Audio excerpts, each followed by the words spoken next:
Leviathan the Lost. But why now? After all this time. Why, what now? Oh. I'm not sure you'd believe me if I told you. After all we've been through. I doubt there's anything that could surprise me at this point. All right then. Rouse Joshua and meet me in the mess. We'll talk there.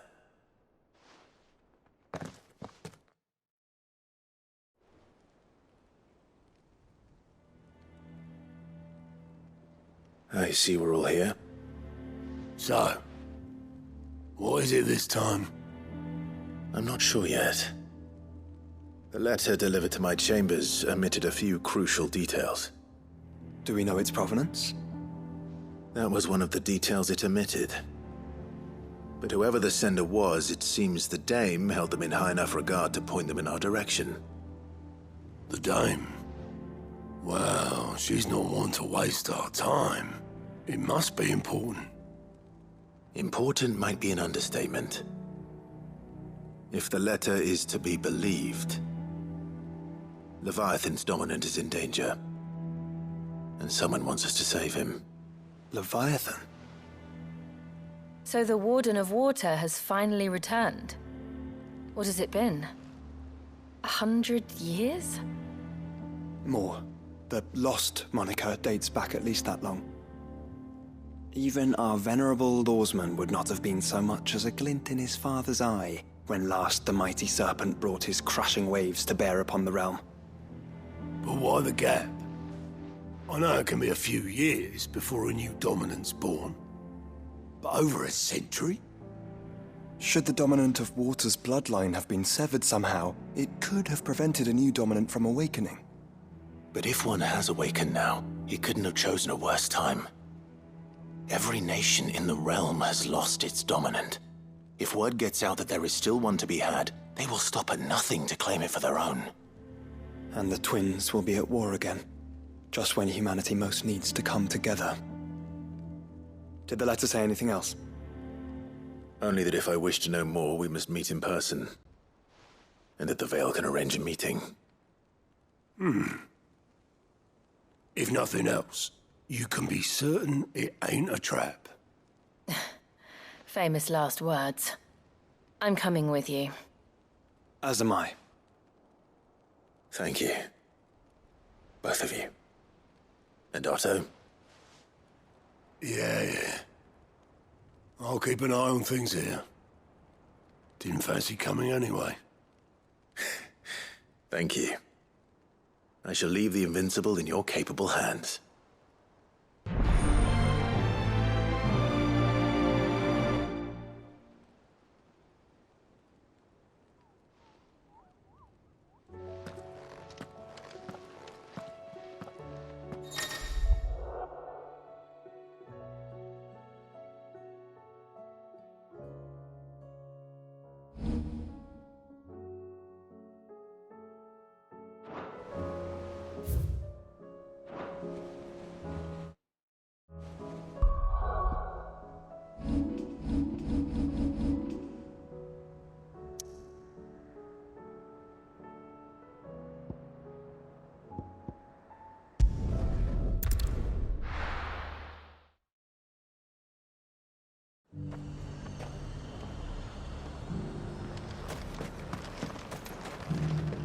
To the Veil it is, then.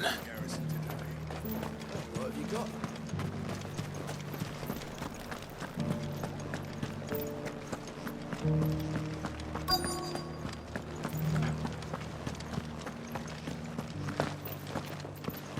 Looks like you've got a thirst. We can remedy that. But enough talk. Fancy a peek behind the veil, my lord? I'm looking for a Layla. You found one. So, will your friends be joining in? Or just watching? We're not here for your services. We simply want to talk. What you do with your time is up to you. The price is still the same.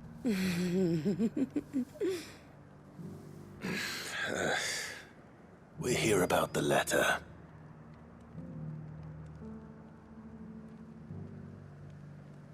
Oh.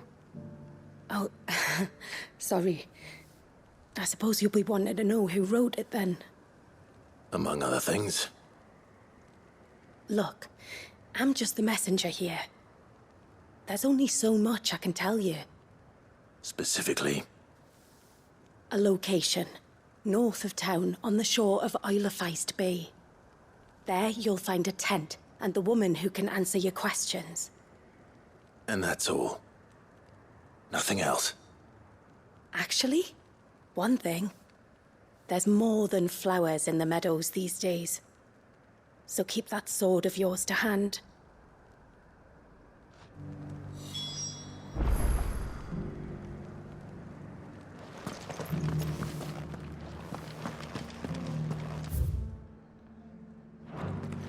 Does anyone else think it's strange that this woman should prefer to keep to the outskirts of town?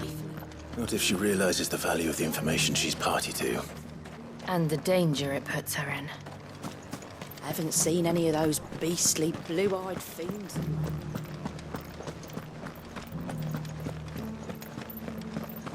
Do be careful.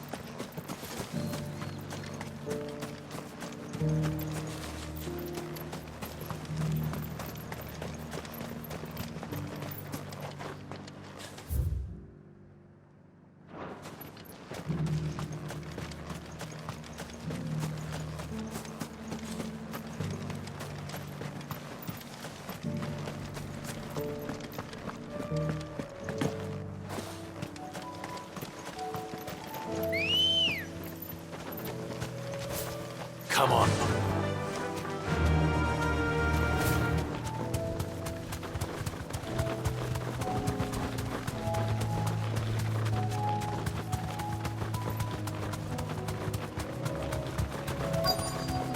The tent is where Layla said it would be. Yes, but who awaits us inside? Thanks, Gal.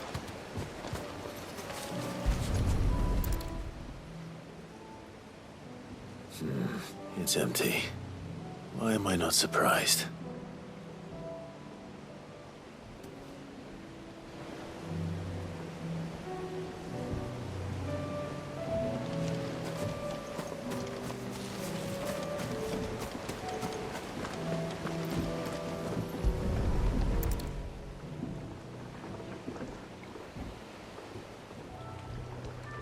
A boat. No prizes for guessing who that belongs to.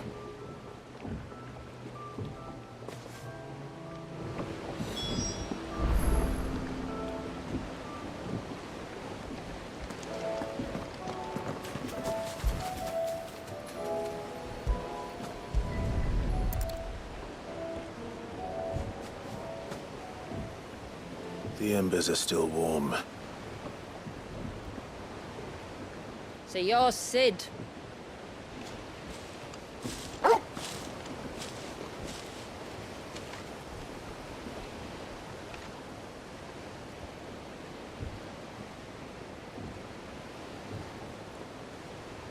I suppose I must be. Which means you have me at a disadvantage. Apologies. I am Shula, tributary of Mysidia, final haven of the Motes of Water. The Motes of Water. The very tribe into which it was believed Leviathan's Dominant was born. A people notable for their sapphire eyes and ivory hair. Yes, that would be impossible, since the tribe famously... Vanished. Was exterminated. Despite the best efforts of both church and state, we are still very much alive. Though we've managed to keep that fact hidden from good Krieger's faithful for over a century. Along with Leviathan's Dominant.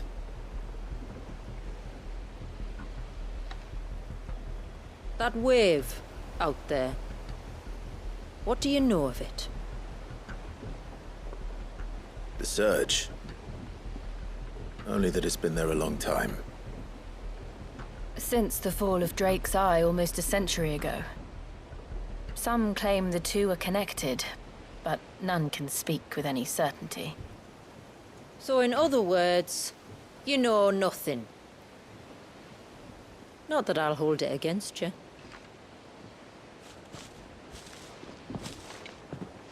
The wave was raised by Leviathan in an act of rage. Moments before the waters were stayed, and the Eikon and its dominant bound within. And you want us to? Rescue him. Yes. You see, a little bird told me about a certain outlaw with a singular knack for putting unruly dominants in their place. And ours is about as unruly as they get. For years, we've searched for someone who could hold their own against an Eikon. Someone just like you. So what do you say? Will you help us? What exactly did your dominant do to warrant this punishment? What did he do? He committed the greatest crime one of his kind can. He was born.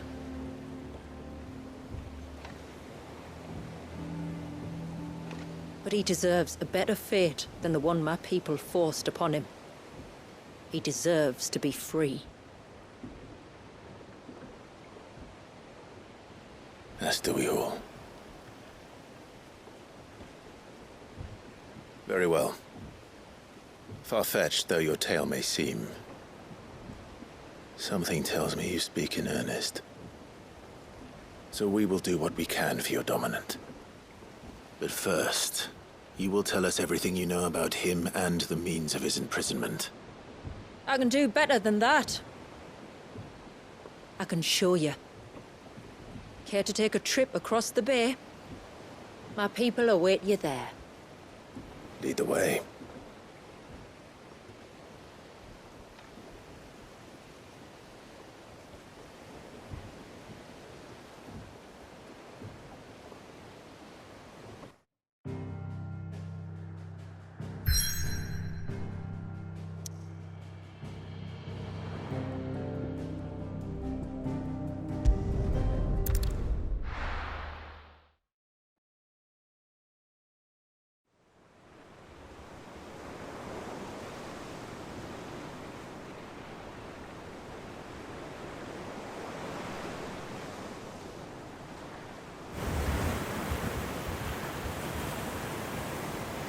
All right, you might want to hold on to something. We're coming up on the wall, and passing through can take a bit of getting used to. I don't see any wall. Of course you don't. That's the point. It's a glamour woven by our ancestors to keep our village hidden from prying eyes. But don't take my word for it. Watch.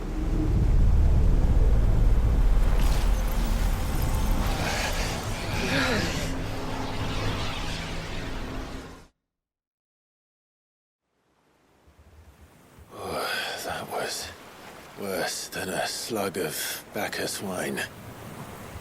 Clive, the sky.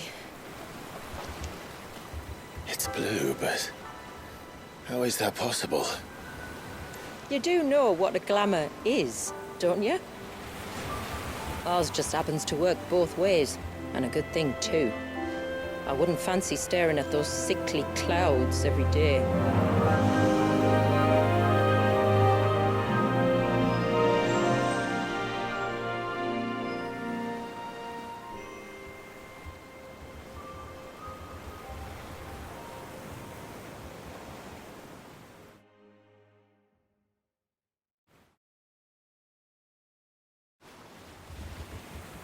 And that concludes our little voyage. We're here.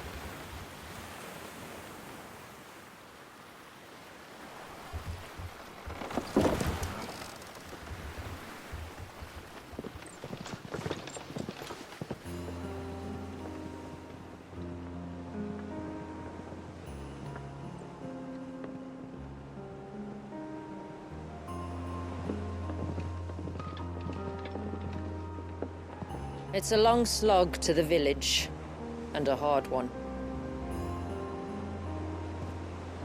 I hope you're up for a climb.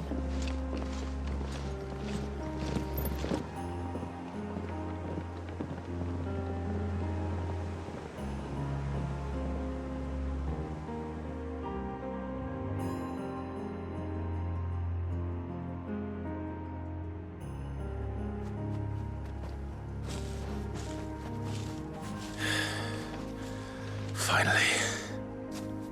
What? You didn't think we'd arrived, did you? The village isn't up here. It's on the other side of the mountain. Of course it is.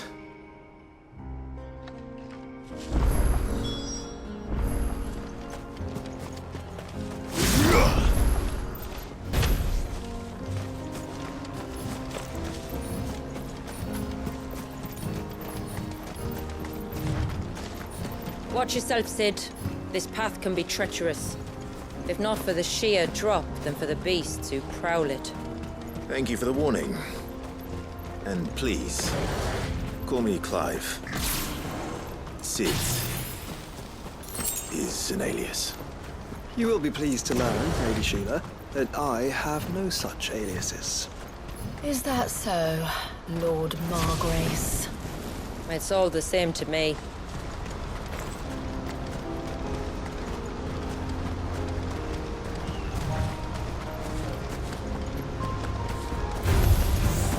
I was wondering when they'd pick up our scent.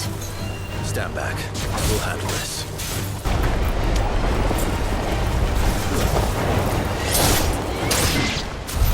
Earlier you mentioned spells, yet I see you carry no crystals. Since when did a bearer ever need crystals? But then, where is your brand? Waiting for me in Sombrek, if I ever get careless. And it's in for a long wait. Have care.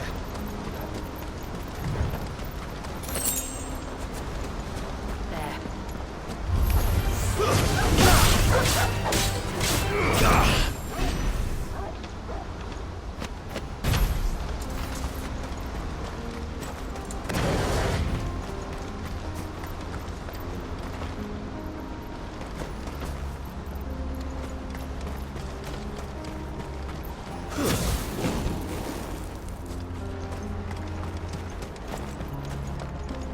We're almost at the summit.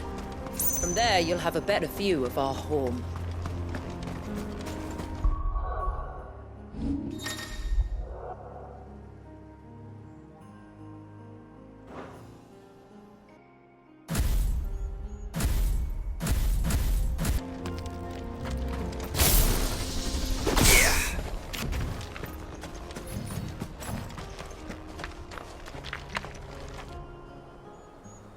Few have ever set eyes on what I'm about to show you. Just so you know. This is not what I expected.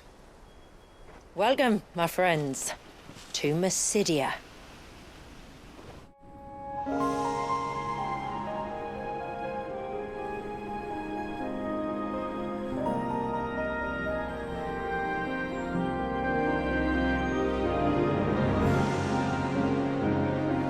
It's been a long time since I saw the North looking so...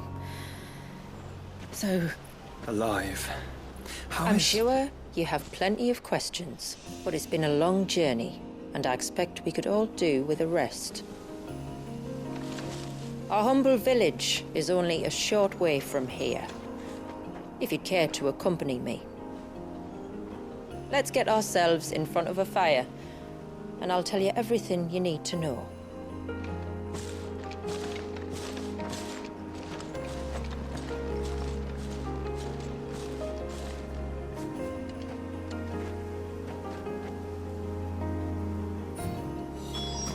It's beautiful, Shula.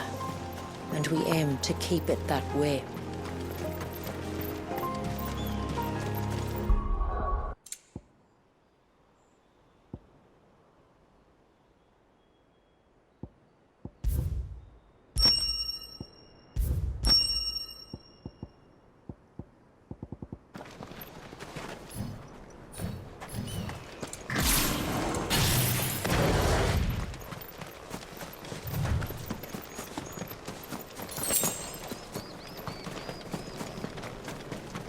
Are those stones glowing? That's one of the cairns which maintain the glamour. Steer well clear.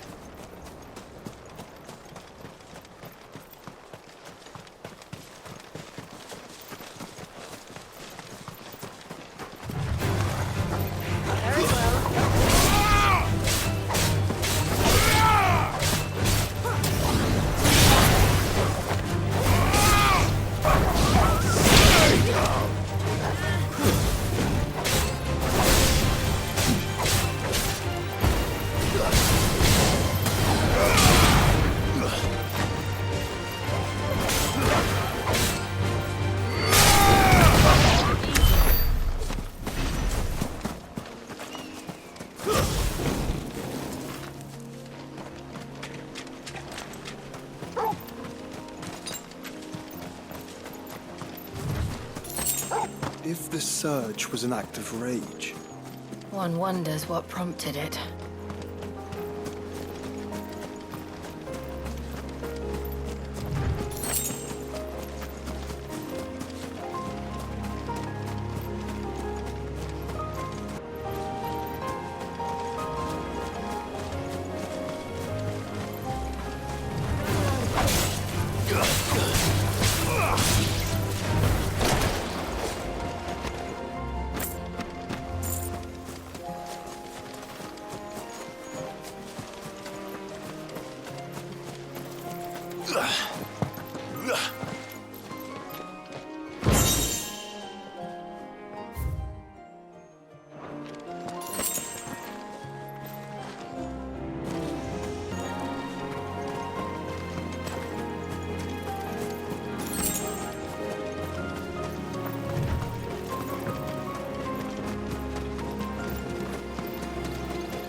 could we not have spared ourselves the mountain crossing by landing further north? In clear view of the bay?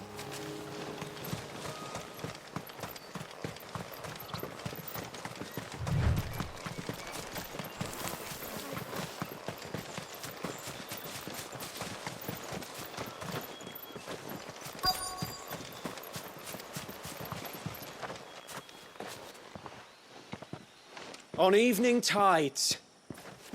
Does morning's light return? Open the gates! The tributary is home!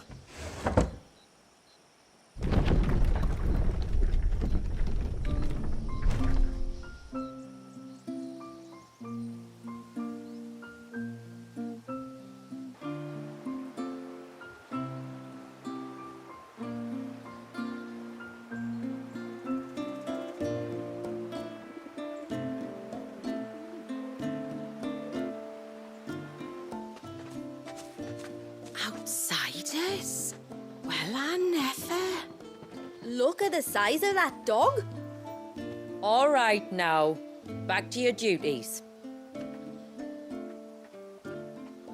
You'll have to forgive my people their curiosity. We don't get many visitors. Or any, truth be told. Then we are honored to be the first. This is quite extraordinary. Like stepping into another world. So do you believe me now? You've made it difficult not to, my lady. But how did your people chance to settle here in the north? Unless I am much mistaken, the moats of water long called the coasts of southern Ash their home. Until Drake's Horn fell and the Blight forced them ever inland, where... We met our doom, along with our Dominant. I see you've read the Gregorian Church's account, but perhaps you'd like to hear ours. That building over there is the Witten Hall. It's where my people gather to discuss matters of import. We can speak more inside, once the place is ready to receive you. It shouldn't take long, but you're welcome to explore the village while I see to things. Thank you. We'll do just that.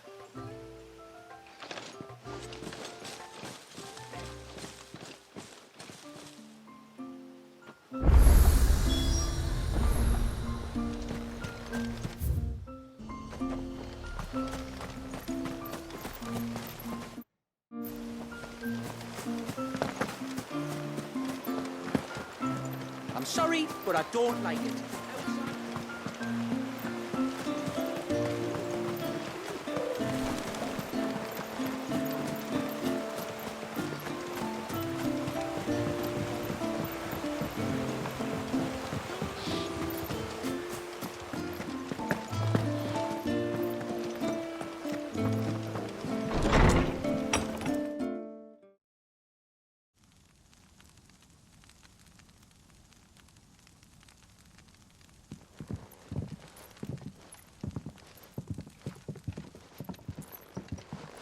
So what do you think of our little haven in the woods? It might not have all the comforts of a southern settlement, but at least it's ours. And there's a lot to be said for that. It can't have been easy keeping this place a secret. Not easy, no. We've dedicated our lives to maintaining the glamour that conceals us. Us and Walyas. This man, Walyas, is he Leviathan's dominant? That's right. Though he's no man, Walyas is still a baby. A baby? Forgive me, but you said that the Dominant and his Eikon were bound inside the Surge almost a century ago. That would surely make him older still. It would, if he'd been allowed to age. But the spell robbed the poor bairn of even that. I'm sorry. Walyas was the son of my great-grandfather. Leviathan awoke within him almost immediately. But instead of allowing the lad to live out his life as a valued member of the community, my ancestors sought to put his power to other uses. Sadly for them, the Eikons sensed their treachery and summoned a wave so large it would have swallowed the entire village if my ancestors hadn't stopped him. Then it is not the surge that binds the child, but time itself. Yes. Forgive me. I'm still not sure I understand. I'm not surprised. It isn't the easiest thing to explain. Which is why it might be better if I took you to see him. Show you exactly what he has to endure. That is why we came. Then let us be off. There's a road that leads north from the village. It'll take us right into the Surge.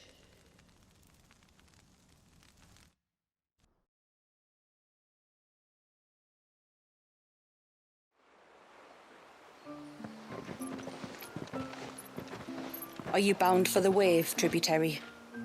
We are, Delina. Have you spread the word about our guests? I have. Everyone knows to treat them as family. You shouldn't have any trouble now, but just in case, I would have you accept this symbol of our people.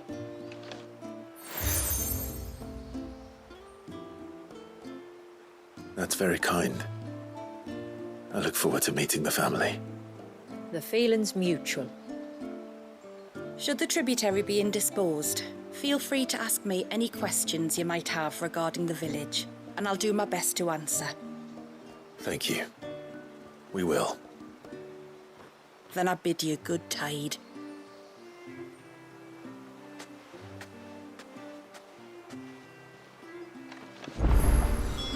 Our storehouse lies across the bridge.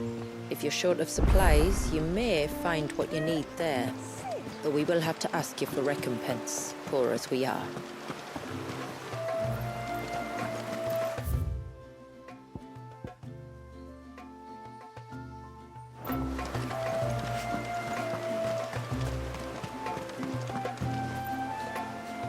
You are Sid, aren't you? The man the tributary told us about? I wonder if you could help me. With what exactly? Oh, nothing too troublesome. Do you know my husband, Pavat? He's the village smith, among other things. Anyway, his name day's not far off, and I wanted to make a gift for him. He's a craftsman, you see, and he's been fretting about running low on the flowers he uses for dye making, so I wondered if you might collect some for me and give them to him. Would this gift not be better coming from you? Perhaps, but it can't, for reasons I can't go into. Please, I know it sounds daft, but I'd be ever so grateful.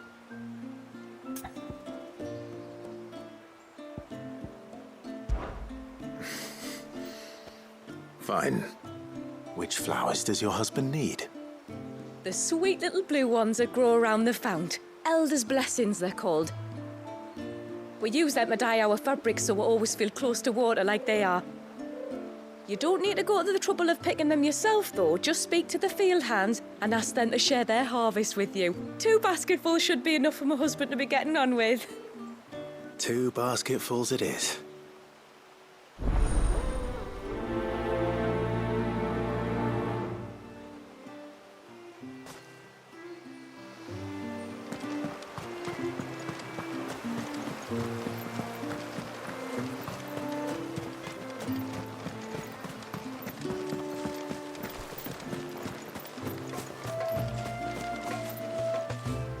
Excuse me.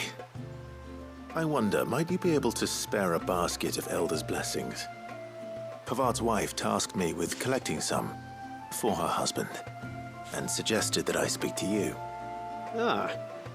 Werda wants you to bless her better half with the fruits of our labour, does she? Go on then. Give the old fool something to squirm about. I'm sorry. Ah, don't worry about it. An old fool Pavard may be, but if you come bearing gifts, he's not fool enough to turn you away. I'm glad to hear it. Thank you.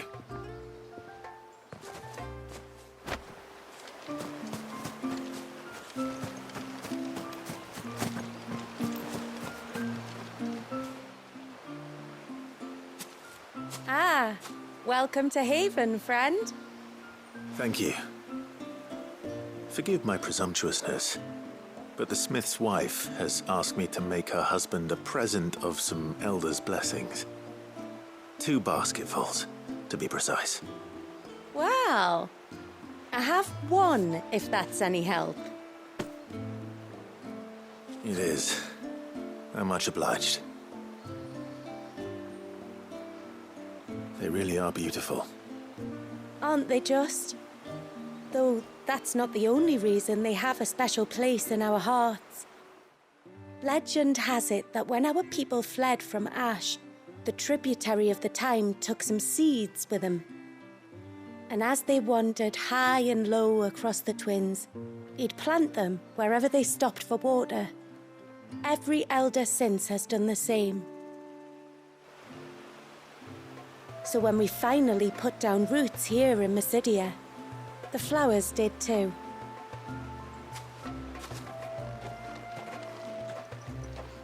Well, that's 2 basketfuls. Time to visit Pavard.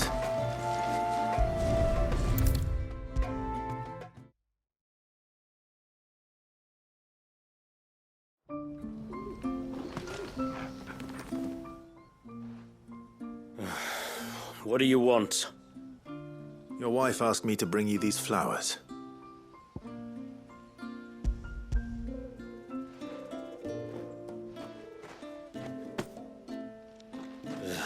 That woman.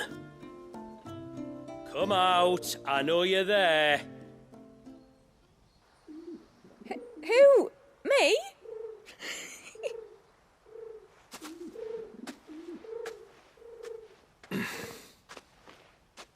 Would either of you care to explain what's going on? I'm sorry. I didn't mean to deceive you. It's just, my husband can be a bit standoffish at times, and I thought this might be a good way for the 2 of you to get acquainted. What with you being a swordsman like, and him being the only smith in the village. It'd be a shame if you couldn't turn to him for help. The only reason he couldn't turn to me for help is because I had my hands full with all the orders you lot dumped on me. I'm pretty much done with them now, though. But, for the record, the tributary said that we were to lend you outsiders our aid, and that's exactly what I was planning to do. With or without my darling wife's meddling. Still, here we are. acquainted. So if there's out you need, just bring us the materials, all right? All right. All right, then. And tar for the flowers. I was running low. You use them for dyeing, I hear. Aye. Crush the petals and it makes a fine and lasting blue. We use it to stain the cloth for our tunics and pennons. Remind us where we come from, like. As modes of water. Children of the sea. That's right. The pattern too was left by our ancestors. The Ceaseless Rill, it's called. It symbolizes the river of our tribe, with the strength of Leviathan running through it. And no matter how that river has ebbed and flowed, changed its course, the flowers have always been with us, growing on our banks. I should get back to work. If you need something crafting, let me know. I will. It was a pleasure to meet you. Wasn't it just?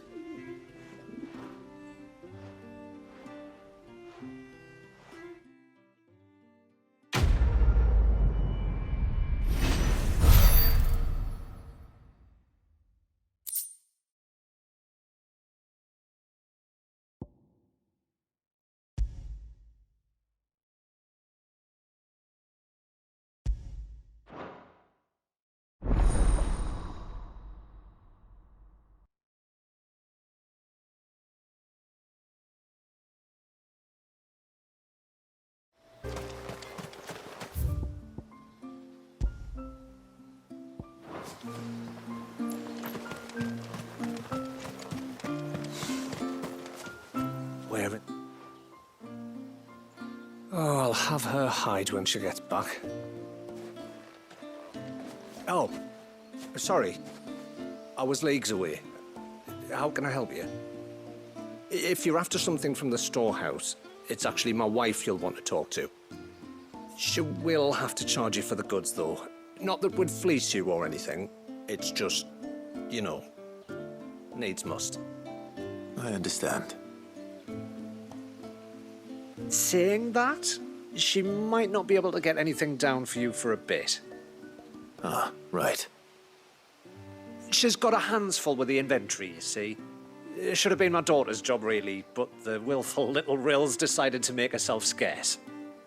Ah, the heavens only know where that girl's got to. If you'd like me to keep an eye out for her. Oh, no. I couldn't ask that of an outsider. Could I? You wouldn't mind? Of course not. She won't have gone far, will she? I hope not. But I've scoured the entire village for her and come up empty-handed. Can't help thinking she might have gone on another one of her little adventures. Ah, a free spirit, is she? Aye, that she is. Can't get her to sit still, especially once you heard you lot were on your way. Outsiders! You should have seen her little eyes light up. Oh, if she wanted to watch you arrive, she'd have made for the low gate where you first came in. The guard there might have spotted her. Maybe you could ask him. Ruka, her name is. All right. I'll let you know if I find her. Try not to worry.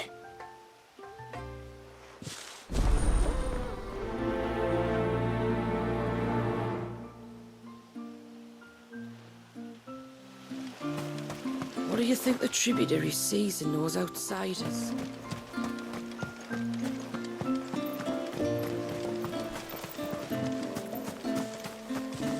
Hear me, mine ancestors.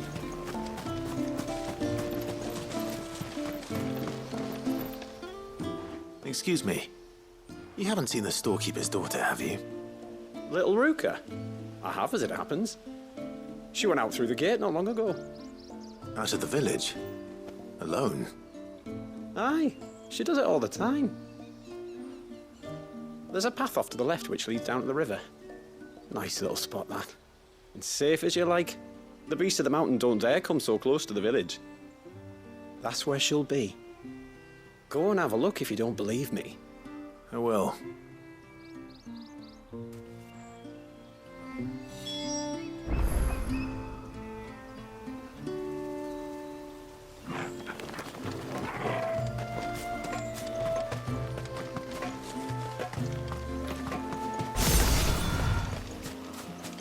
Poor girl probably doesn't know where I am. This must be the path.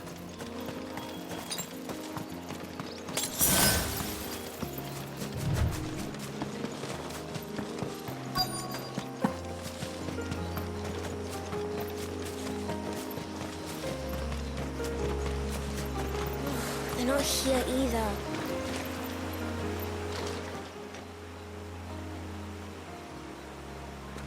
It's you! I've been looking everywhere for you. You must be Rooker. You know my name? Can you lot read minds? Your father asked me to keep an eye out for you. You left without telling him where you were going. He was worried. But I went to look for you. Well, now you found me. What do you say we head back to the village and let your father know you're safe? All right. And on the way home, you can tell me all about the world beyond the wall. I want to know everything. Everything might be a stretch.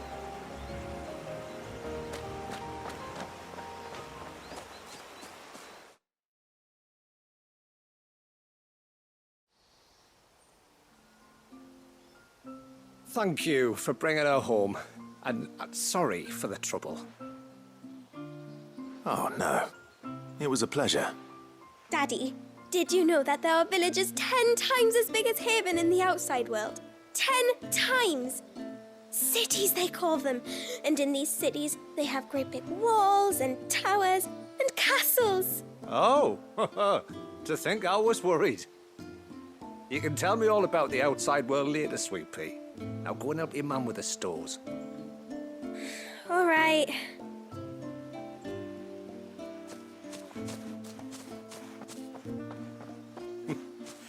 Thanks for putting up with her questions. She, has a lot of them. One of the big ones being, what are the people beyond the wall like? Reckon you've made a good first impression. Are we the only ones she's ever met? Now you are. The rest of the world can't know we're here, so we'll have to be very careful who we're letting in and out. A few of us might make the occasional trip to shore for supplies, but for the most part, we'll make do with what we've got, including what the old Northerners left us. Yes. You built on top of the old ruins, didn't you? Well, they make for fine foundations. Their masons clearly knew what they were doing. That's one thing we don't have to worry about. Oh, it's everything else that's the problem. Medicines, metals for tool making, anything like that. We have to dress up as travelling merchants and make a trip to the outside and pray to every cloud in the heavens that nobody sees through us. Which explains why you need Gil. Aye. And now Ruka's back, my wife should be free to assist you with any potential purchases. So please, do make good use of our stores, because we fully intend to make good use of your coin. I'll be sure to keep my purse strings loose.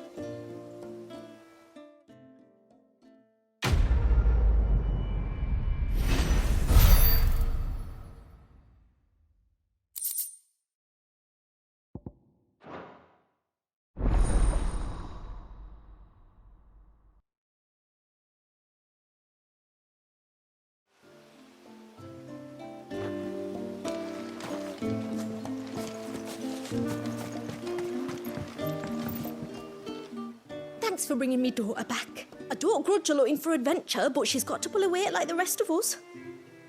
Anyway, now we've got the inventory done, I can attend to my own tasks, like seeing to our visitors' needs. So, was the route you wanted?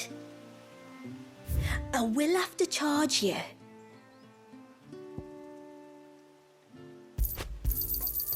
May it serve you well. Well, if you're sure you need it. Here you are. Then I bid you good tide.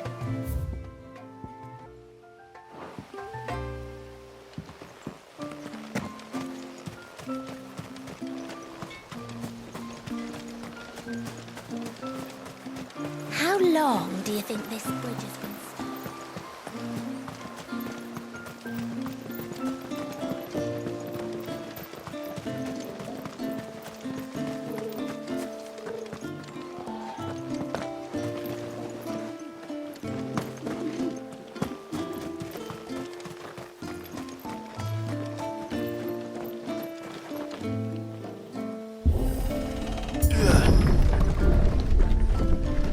There's a pair of ships just up ahead. Ships? But are we not still leagues from the shore?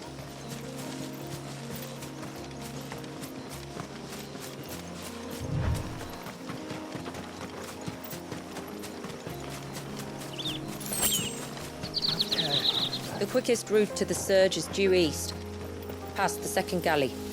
Shula, how did these ships come to be here? What do you imagine happens when an Eikon of Water gets angry? Really, brother? Did you have to ask?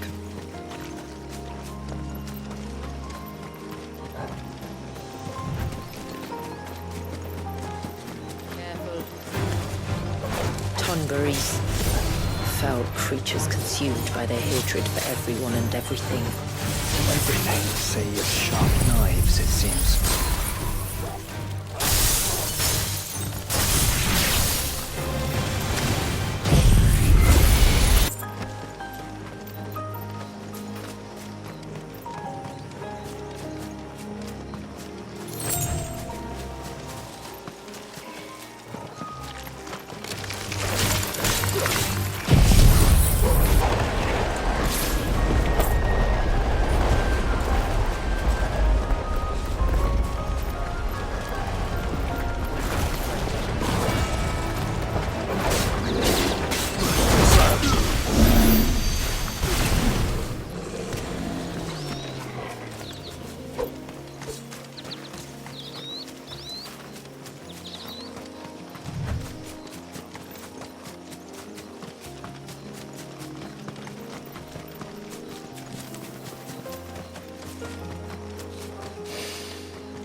I can smell the sea. It's not far now.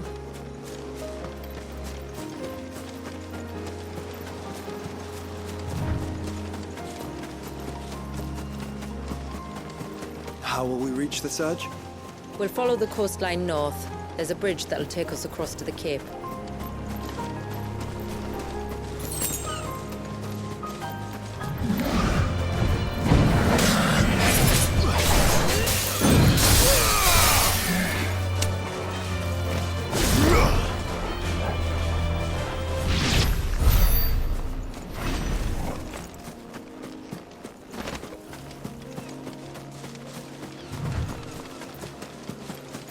Might I inquire about the ray of light? It's what prevents the surge from being reclaimed by the sea. And Dwalius by his people.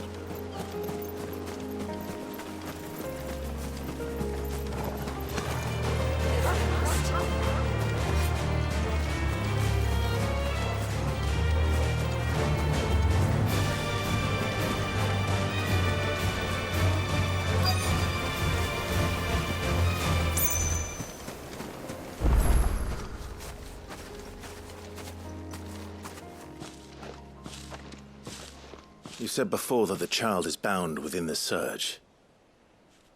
But you've yet to tell us how we're meant to reach him. I trust we won't have to hold our breath. No. The surge wraps around the cape without engulfing it. If we continue to its tip, there is a path down to the seabed. And the wave's origin. All right. It won't be the first Dominant we've met at the bottom of the ocean.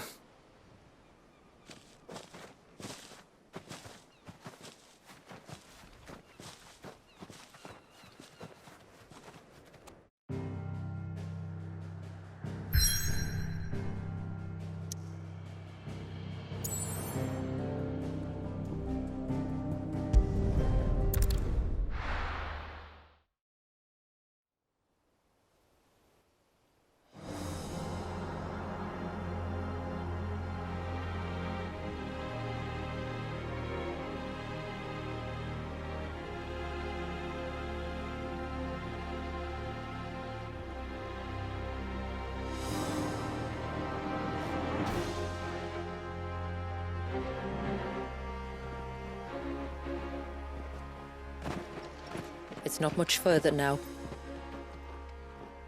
The path seems well kept. Do you and the villagers often come this way? Only me. Once every new moon without fail.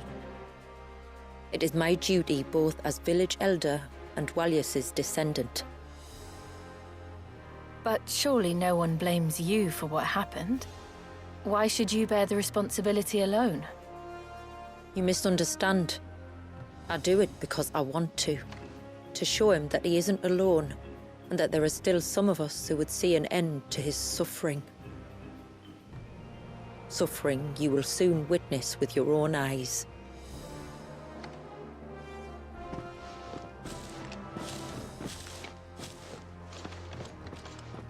The forest grows quickly here. Left unattended, the path would be reclaimed in a matter of moons.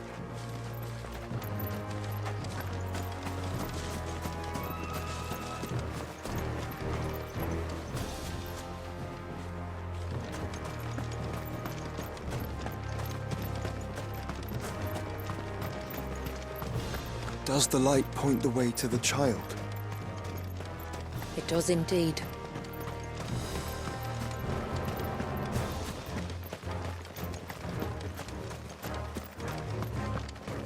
Look at all the droplets of water suspended in midair. Where they have remained untouched by time for 80 summers. It's not right. No. It's not.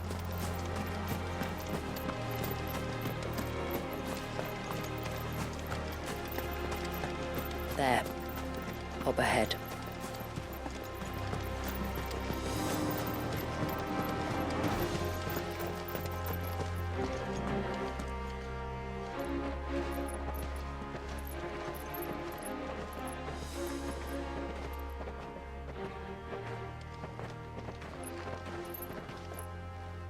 Down in the center.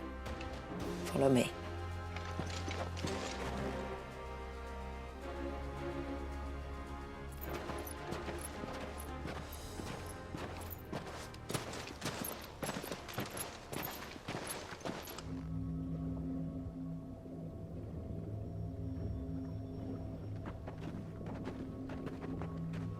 He's still primed. I'll never forget my first priming. The fear. And I was old enough to understand what was happening. One can only imagine how this poor child felt. He is the victim of an unforgivable sin. Committed by people who saw him as nothing but a means to an end. He must be so frightened. Then I'll ease his burden. You don't mean? I'm not going to hurt him. Contrary to the tales, I don't go around killing dominants for no reason. What if I told you there was a way to remove Walius's icon? I tell you, you were a madman. It's hard to believe, I know. But it can be done. Though, it isn't without its risks. Part of the icon remains no matter what. So, it might still come to violence. I don't know.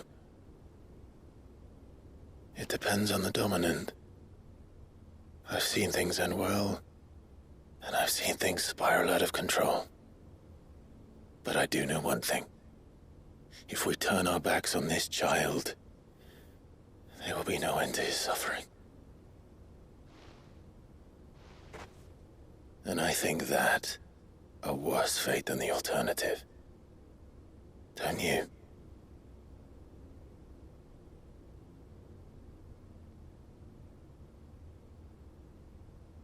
Very well. Do what you must. And whatever happens, I will own the consequences.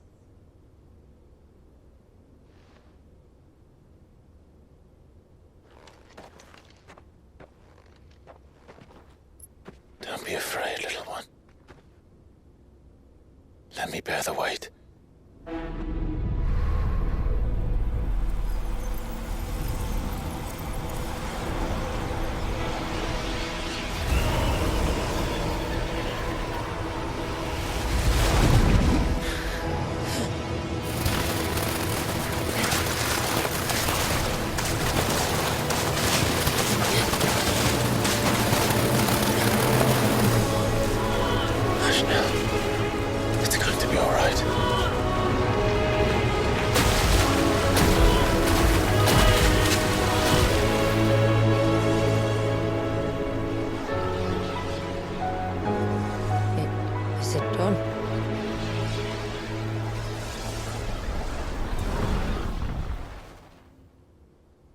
think so.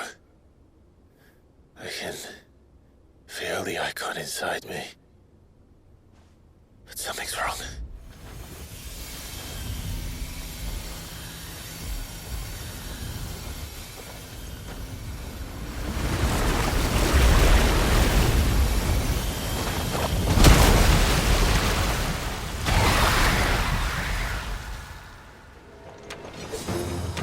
He wasn't just afraid.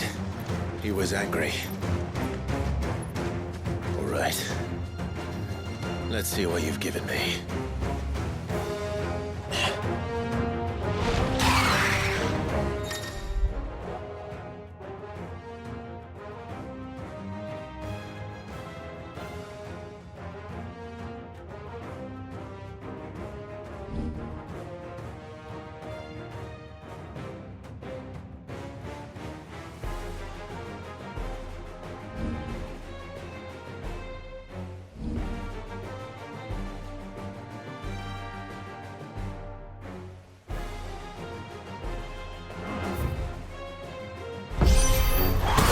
Leviathan! Just a moment. But a formidable adversary nonetheless.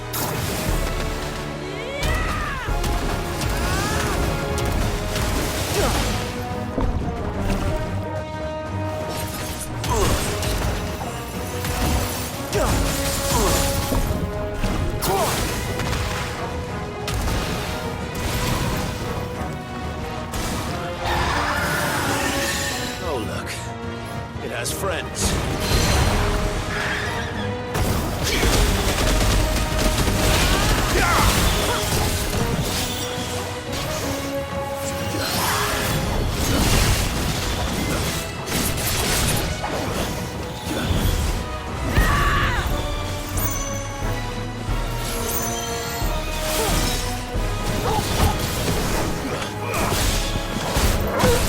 Careful, Clive. For you, brother.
Is everyone all right?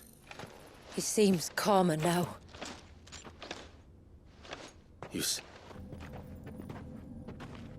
I don't know. He's never reacted to anything or anyone. Until now. The child has been bound for nigh on a century. If he has been conscious from the first, we must remove the seal at once. It's not that simple. I wish it were, but... there's more to this tale. It would be better if I explained back at the village. I see. Then let's return before it gets dark.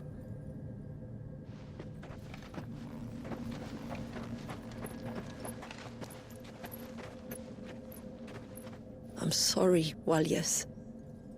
I will make this right.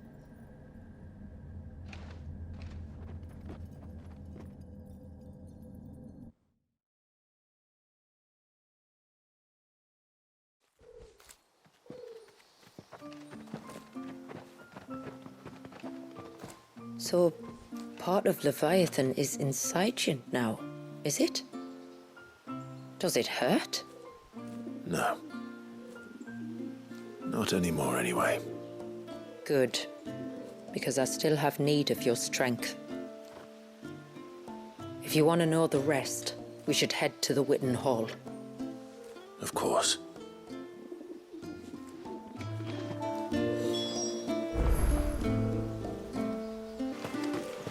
Look, Dad! The tree's back.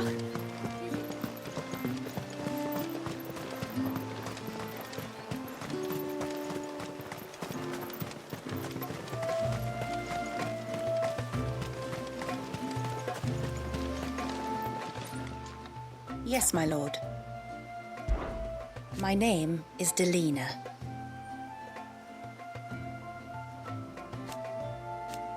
By way of example, as I'm sure you're aware, the secret of the spell itself, so they built, and thus our story began after the fall.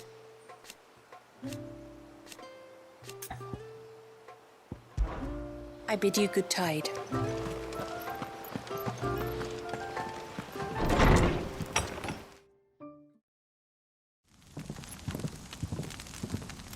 To understand the spell which binds Walyas, you must first know who we are, and what drove my forebears to commit such an atrocity. This tapestry is our story, the one that brought us here. After generations of wandering, my people sought refuge in northeastern Storm, some 170 years ago. But in exchange for our safety, the Gregorian Church demanded we renounce our faith and branded us heretics when we could not. To be exterminated, as a lesson to others. And so was it chronicled in the imperial histories, for anything less would have made the Church seem weak. Yet a handful survived. The few who did fled north and west, and in doing so discovered two things that would forever shape our fates. The first was an old legend, revealing how to make your very own Mother Crystal. I've heard that one before. Yes, yet it gave them new hope, however false. Our ancestors convinced themselves that they could recreate the divine if they could only find a strong enough heart. A living being capable of channeling torrents of ether. And the heavens provided. A dominant. Well, yes. They'd stumbled across a nostrum in an ancient ruin, which they believed could provoke a sudden outpouring of a creature's ether. They meant to enrage his Eikon. Leviathan would have destroyed everything, had our people not made their second important discovery. A means to stop time itself. Where did they find that? The Northerners had no such magics, or they would have used them. When our ancestors first arrived, the land was uninhabited, save for an old witch who lived on the highest peak. Her body had been consumed by the curse, a cruel payment for her long years of service to the Northern Thanes.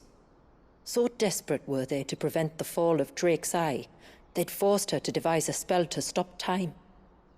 But Drake's Eye did fall. It did. When she finally perfected the necessary magics, it was already too late. As punishment for her failure, the Thanes exiled her to this forsaken place to live out the few days she had left. Knowing her suffering, our ancestors cared for her as best they could, and in return, she gifted them her spell. That even though she should die, her legacy might live on.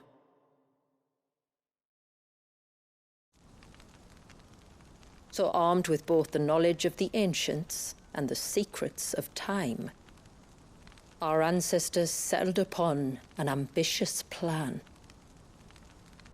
They would create a new Mother Crystal and enchant it that it might endure for all eternity. Thus would our people's wandering, our suffering, finally end, and prosperity visit us once more.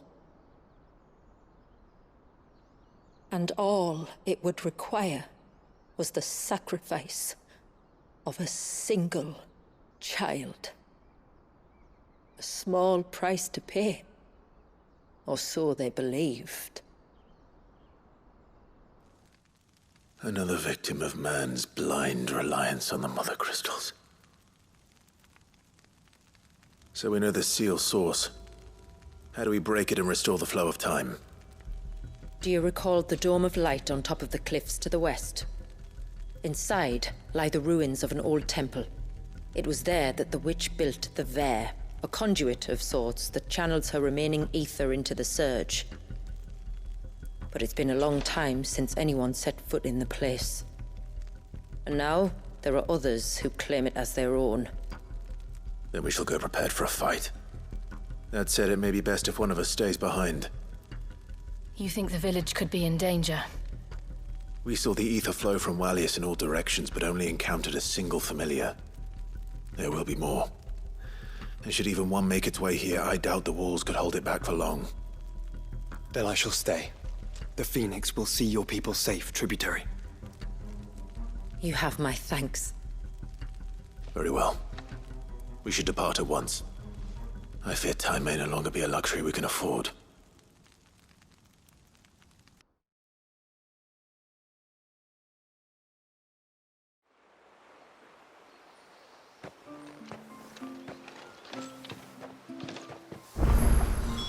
The Aire is not easy to find. We must first head north, and then west, deeper into the forest. No sign of the child.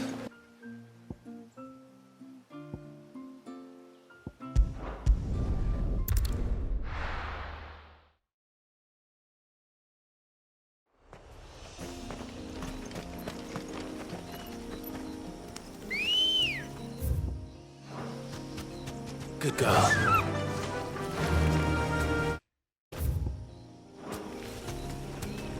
Run like the wind.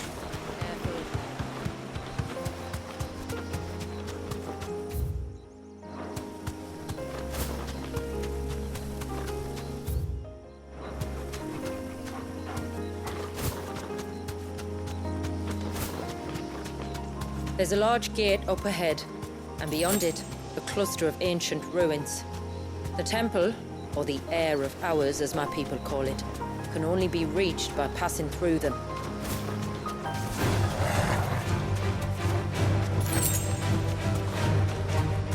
The forest is crawling with life, most of it hungry, which is why we make sure this gate stays shut. And why you carry that impressive-looking axe, I presume? Noticed her, have you?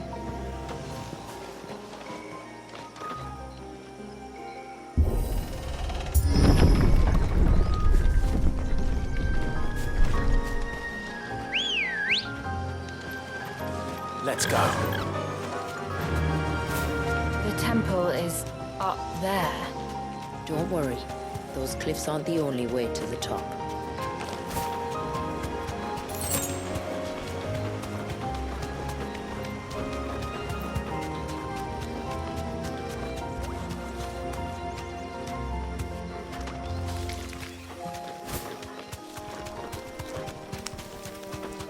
Are these the ruins? Yes. As far as we can tell, they're part of the same complex as the temple itself. To think of all the people who must once have lived here.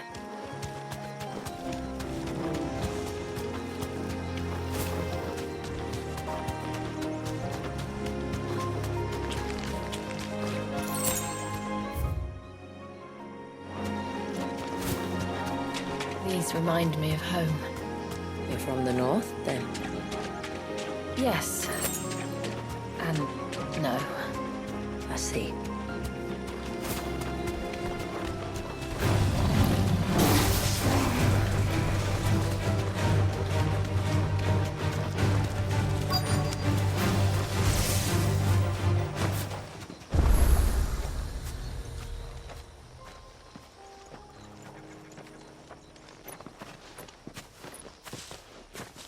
Do you see that cave up ahead? Whoever lived here carved a flight of stairs into the stone within. A way to the top. And whatever it is that awaits us there.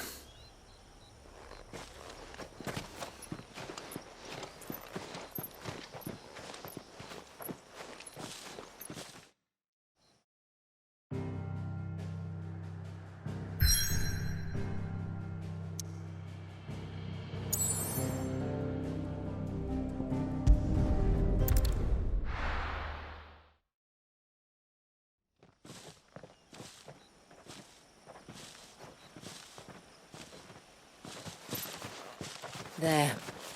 The temple the time forgot.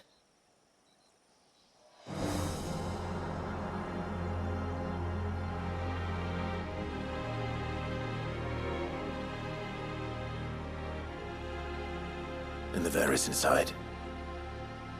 Yes. You can see the spell's path from the nave.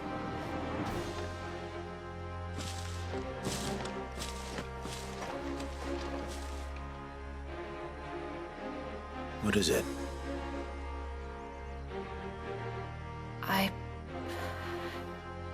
I don't know. It's probably nothing.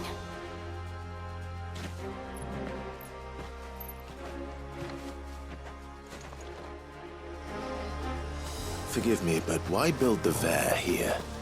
The spell was originally meant to be cast on Drake's Eye, and this was the only place with an unbroken line of sight. The Tonberries like to think these ruins. While our numbers dwindle, theirs seem only to increase, as if they were feeding off our suffering.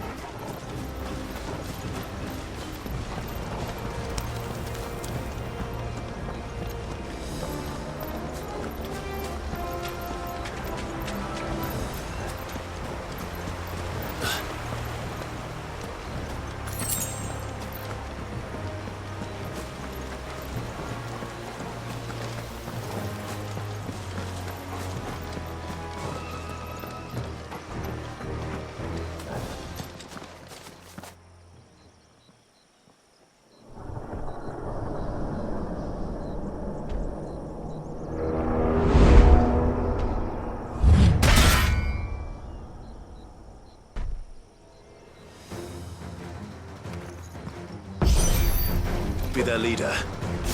You're more than welcome to ask.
go.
That could have been worse, I suppose.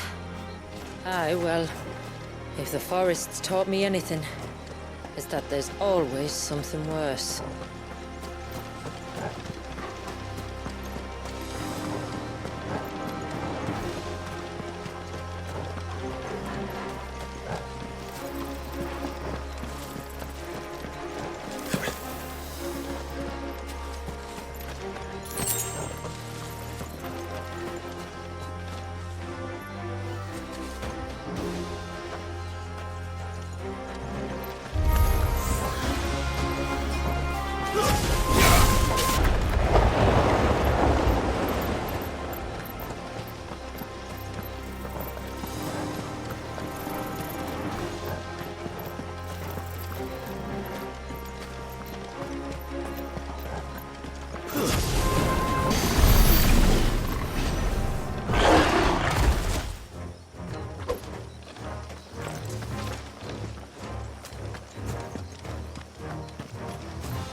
Is that the nave?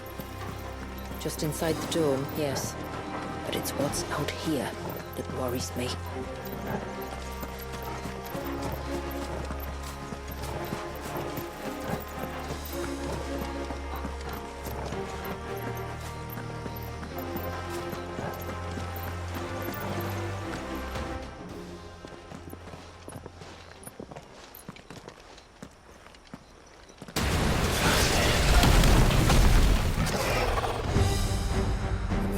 Thinking they'd all migrated south. The weaker ones did. The weaker ones? Did you hear that, Sid?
Just like the surge.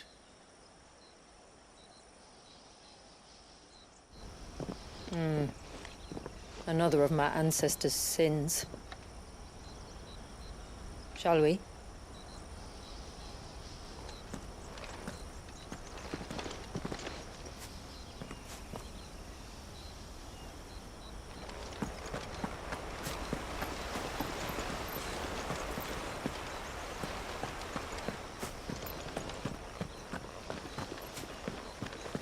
The blue veil shows the extent of the spell's reach. But I can feel its ether from here.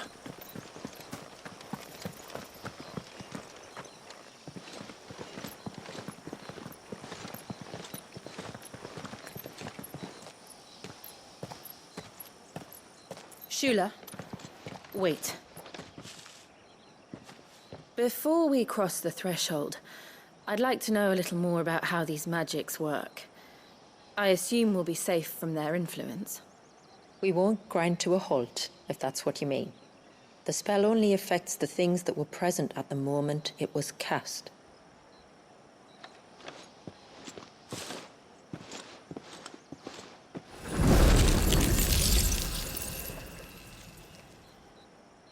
You see?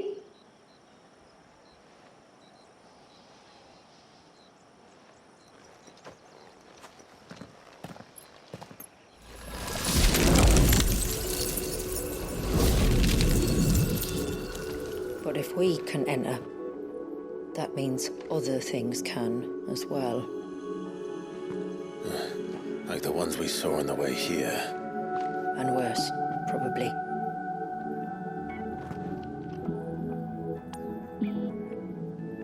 Is this Leviathan's doing? Well, it certainly wasn't ours.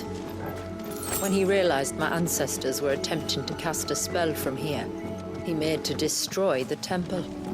And almost did by the looks of it.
hall of worship. There was something similar in my father's keep. The priests would deliver their sermons from the dais. Your fault?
It's all right.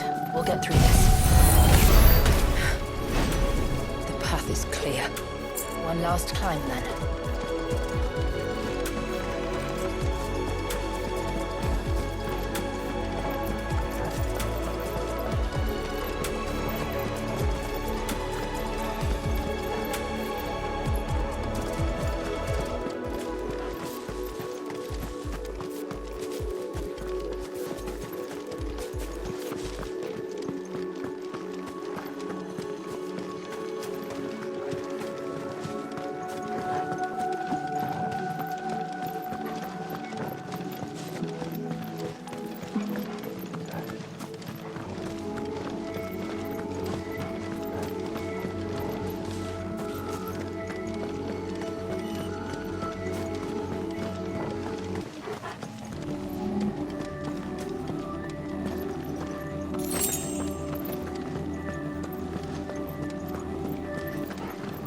The Fair.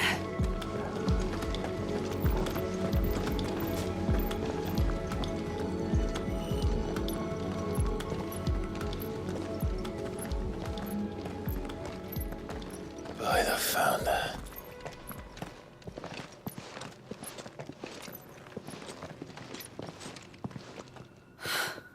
It's just as I thought. Jill, does this ether not feel somehow? Familiar, yes. I sensed it the moment we arrived, though I wasn't sure until now. You can feel it too, can't you, Clive? She's calling us. You don't mean the witch? I do. Though she was more than that. Much more.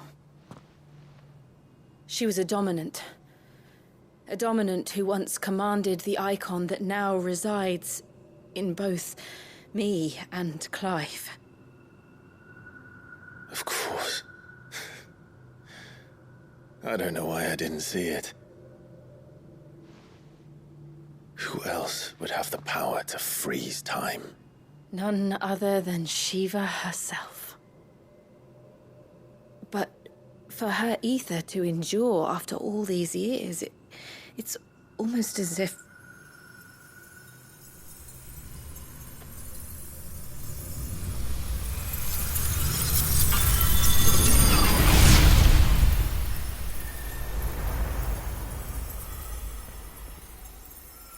As if she shared it with another, just as Torgal shared in my ice.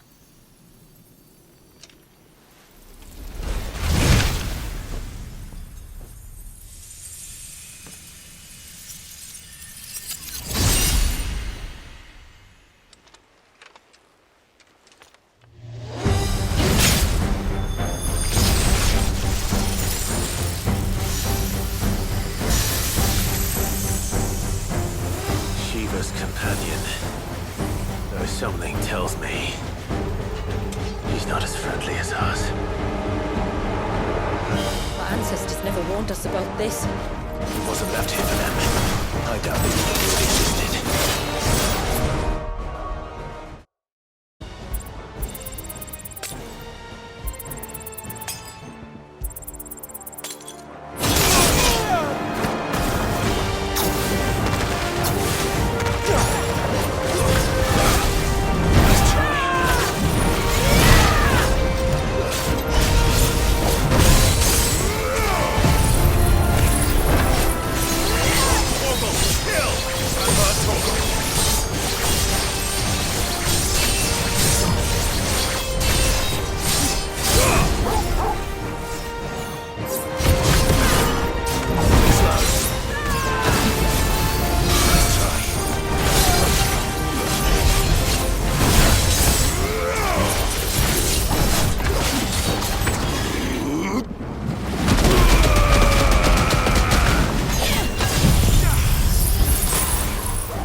would sooner die than fail its mistress.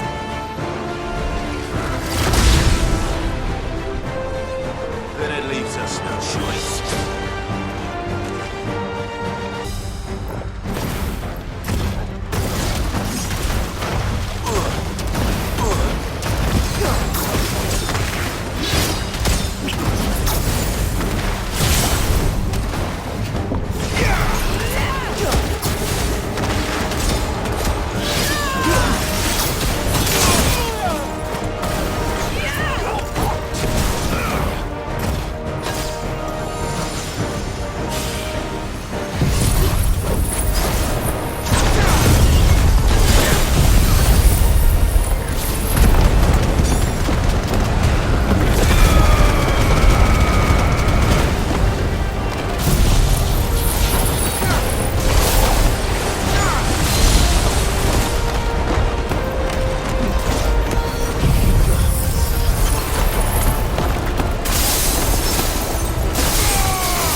Well, let's destroy it. And put an end to this. Wait. The spell must be weakened, not undone. Isn't that what we came here for? Did you ever stop to wonder what might happen to the tidal surge if I unraveled the whole spell at once? I didn't think so. This is going to require a bit more finesse. From wind and light, water and earth, let the silent pall of mine ice.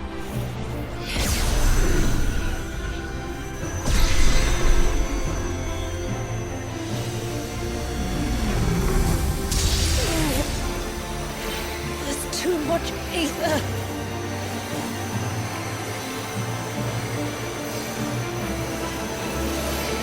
Here. Let me help. Let us help.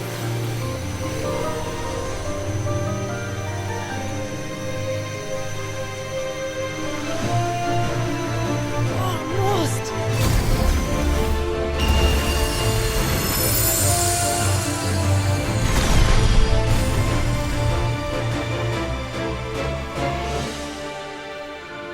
Did it work? I think so. The thread connecting this place to the child should be broken. Meaning Walyas should finally be...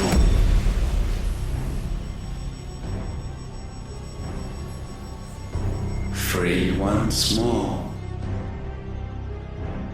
Leviathan, our most profaned fragment, its divinity defiled by the hand of man, its spirit shackled by his hubris, till Mythos came, bringing release. Now, let the sins of man be redeemed by the hand of the servant of God.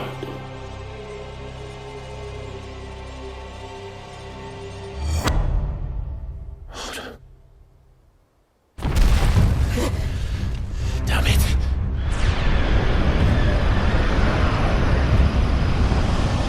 It's happening. Isn't it? It is. What is? What's going on? Precisely what we feared. Leviathan is out of control.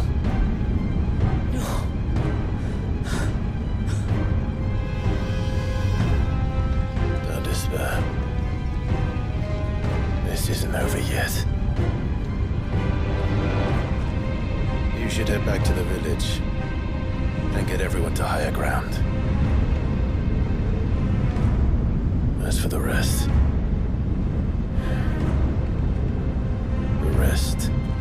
Ifrit will handle.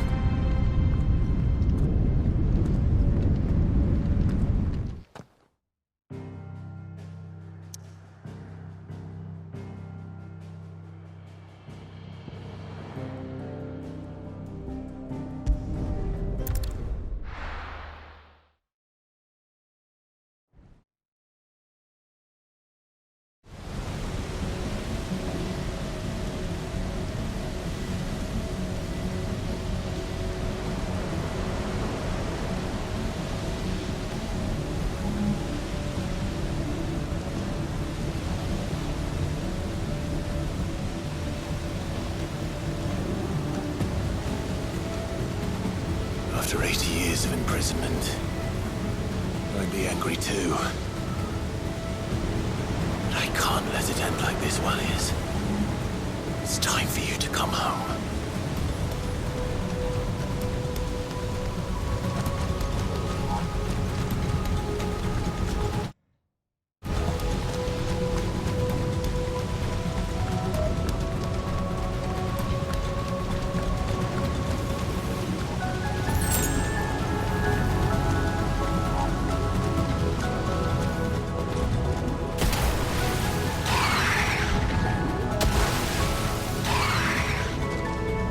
your playthings.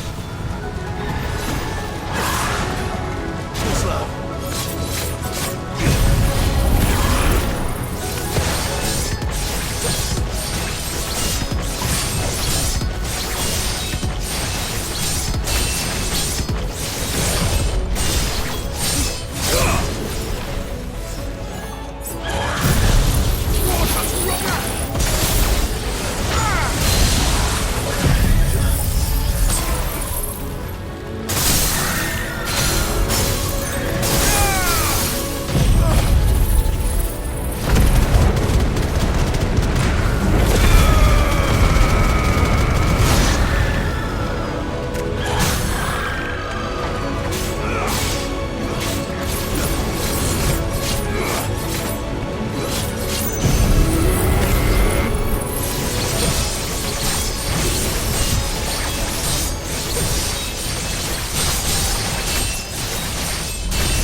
Too close.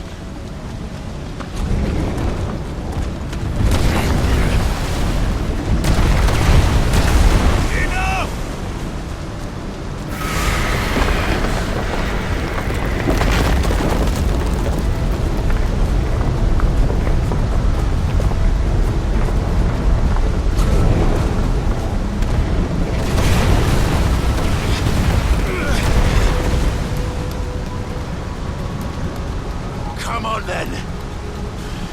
No more hiding.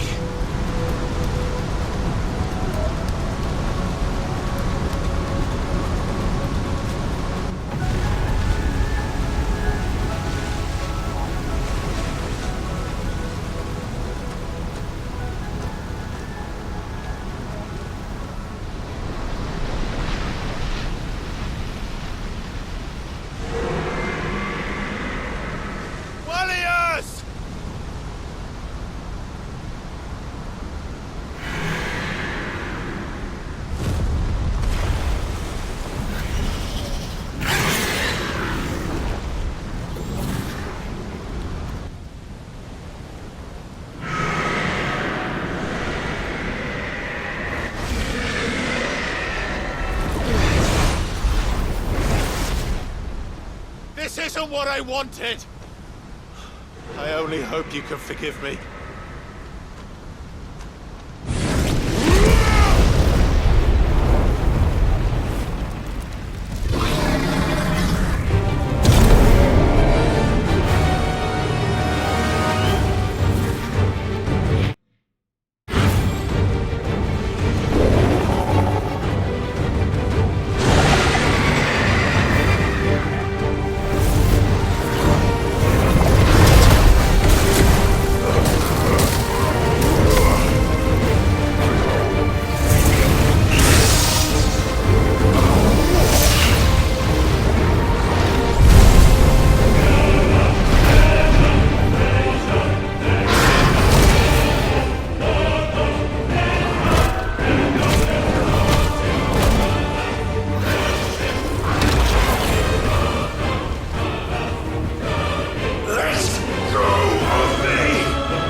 followed long enough!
full of surprises, aren't you?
It's time you went back to sleep!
Now that was quite a tantrum. Clive! Where is he?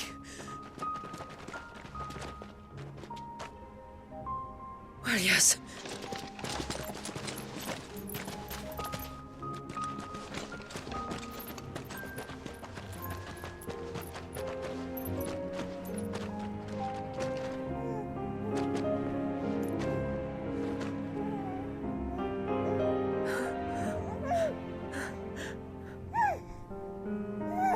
He's adorable.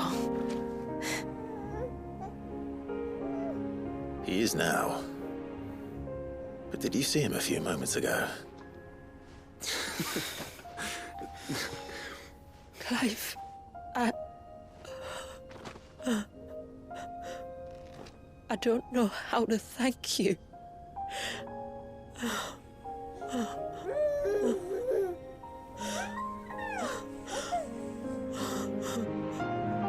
It's all right. We should find him a dry blanket, though. Wouldn't want the little monster catching a cold.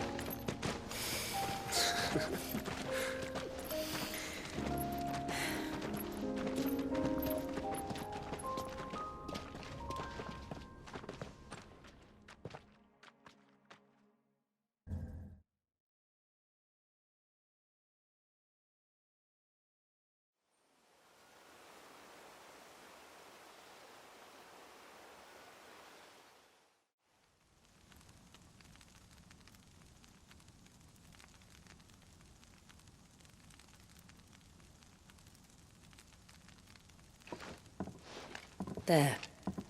He's finally asleep. The poor thing had a long day. That makes two of us. So, what happens now? Now? Now, we make things right. How?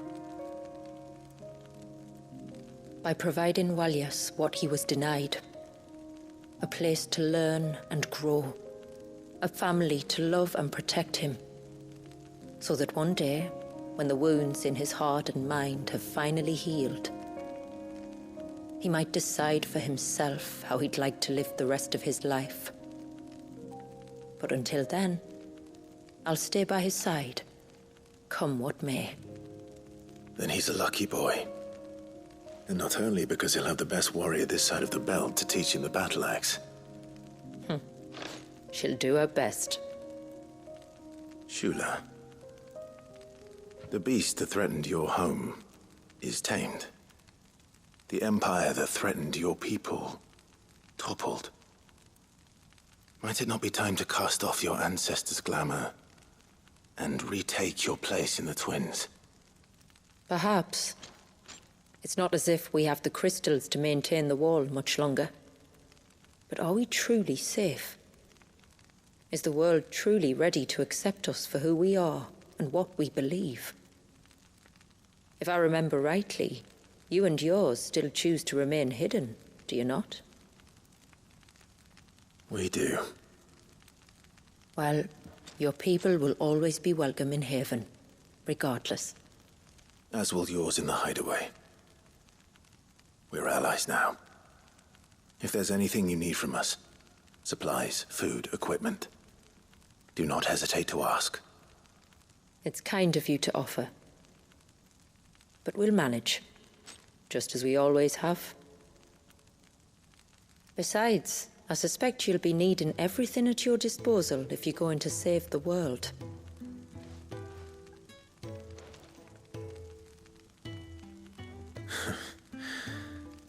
I fear much of it is past saving. The best we can do is strive to turn what's left into a world where we can all live as equals. A noble endeavor.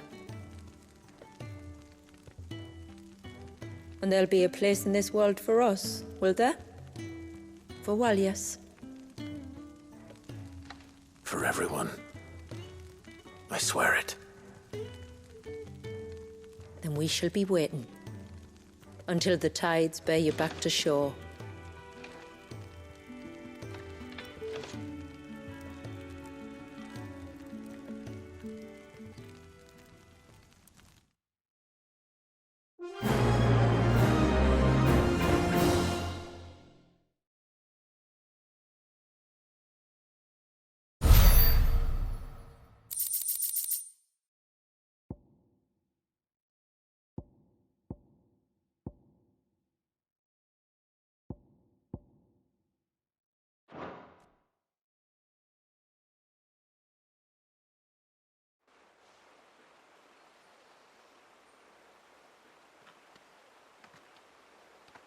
Do you think he'll be all right?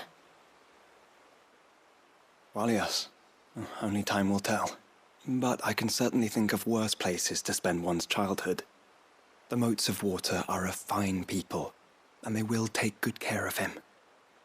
Up by the Vair, Ultima spoke to me. He called Leviathan his most profaned fragment, and told me to redeem the sins that had laid him low. Is that so? The sins of Walyas' ancestors were grave indeed. To force him to prime at so tender an age. And to freeze him in time, that he might never know what it was to live. Yet I doubt either of those crimes was the source of Ultima's displeasure. It was that the Eikon's power had been put to another purpose than the one he intended. To him, Leviathan must have seemed an aberration. Could that be why Ultima made no attempt to lead me to him? The fear that this profaned fragment might corrupt his vessel somehow. Perhaps. Or perhaps he simply deemed Leviathan surplus to requirements. Having concluded that his vessel might be made to serve his purposes without the full sum of his power. His purposes? There's no escaping them. Even here. Hidden away in Mysidia, the blessing of the crystals proved nothing but a prison. A prison into which Walyas was born, and from which freedom is hard won. If the world doesn't change, if we don't change it, he'll end up suffering the same fate as every dominant who came before him.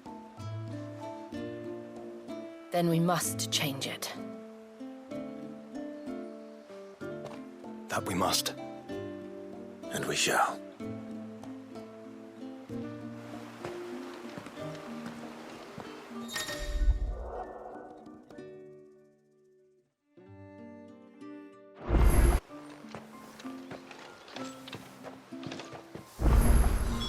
The Aire is not easy to find.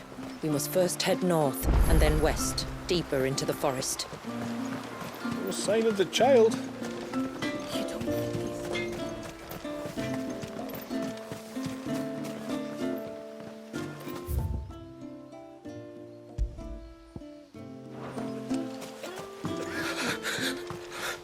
I can't. Just try to breathe. That's it. Is everything all right? Ah, you're the outsider. I'm Fannet, healer by trade. And this is Talor, one of my patients. He took ill not long after you arrived. Nothing too serious, I hope. I hope so too, but... But? This affliction, it's like nothing I've ever seen before. He complains of feeling chilled to the bone, but there's no fever to go with it. And my most powerful antalgic hasn't done a thing to ease the pain in his chest. I'm starting to wonder if his condition might require a different kind of treatment altogether. Shula said that you were here to help us. You couldn't help me, could you? I'd be happy to. If I can. You can, don't worry. All I need you to do is speak to Talor's son, Pavat, over at the forge, and ask if he knows what his father was up to before he came down sick. Something must have caused this, and I want to find out what. The trouble is, Talor's too weak to speak, and I can't leave his side for long. So while you talk to Pavat, I'll pay his wife word a quick visit, just in case she knows anything. All right.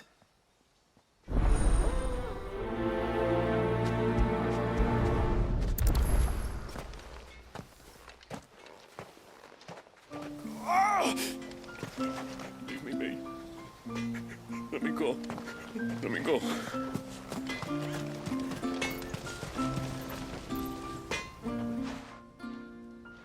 Oh, do you need something? I do, though not from the forge. Fannet asked me to speak with you. She's looking into the cause of your father's illness and wondered if you could shed any light on the matter. I see.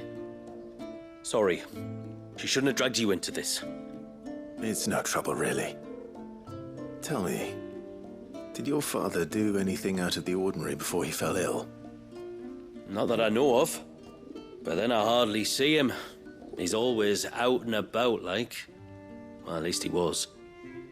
Suppose he might have been a bit more fidgety than usual, but apart from that... When you say out and about, where does he usually go? Just round the village. Wanders over to Blazier's place most days. He's a fisher who lives on the other side of the fount. They're old friends. Maybe he knows something I don't. Maybe. I'll go and speak with him. No sign of the child. You don't think he's...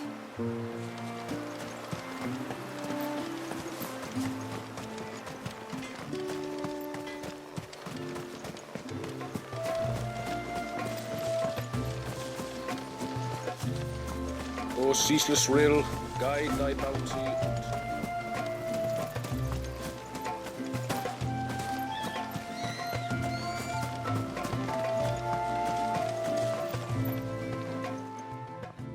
Greetings, stranger. What can I do for you? Your name is Blazier, is it not? Pavad tells me you're a friend of his father's, and that the two of you may have spent some time together prior to his illness. His illness? Talor's never been ill a day in his life. I don't know why he'd start now. Oh, Fanny doesn't know either. It was she who asked me to look into his recent behavior on the off chance it might explain how his condition arose. Oh, I suppose there was something that struck me as a bit odd. He kept asking about the woods. Did you see anything strange on your way back from the shore? Are you certain? Do you swear? That kind of thing. I didn't, of course. But he wouldn't let it go. It was like he was expecting something to happen. It was just a matter of when. Not that I know what. But he never told me anyway. Well, that certainly does sound unusual. And it might just be what Fanet is looking for. Thank you. Don't mention it. Oh, and when you see Talor, wish him the best from me, yeah? Let's see what the healer makes of this. Almost time for harvest, then. Aye.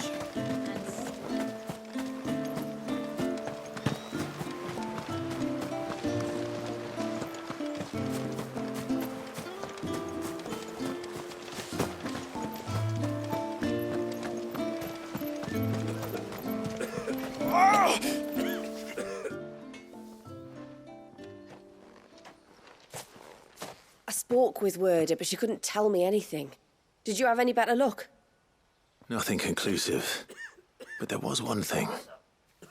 Aire, the fisherman, told me that Talor had taken a sudden interest in the forest of late. He kept asking him if he'd seen anything unusual there on his way back from the coast, but never let on what exactly he was expecting him to have seen. The forest between here and the coast. Surely not. But then... I can't say for sure. But I think Talor's illness might have some connection to the Tomberries. You may have encountered them during your time here. The small, scaly beastmen. And you think they may have caused Talor's illness? I do. At least in a way. And if I'm right, it's no wonder the treatments I've been trying didn't work. Oh, I know it's a lot to ask, but would you go down into Father's Fell for me? There's an altar there, and if my fears are true, an offering upon it.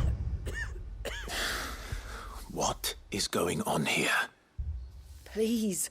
I'll explain everything when you return, but time flows fast. I beg you, make haste for Father's Fell and take the offering from the altar. Talor's life may depend on it. Very well.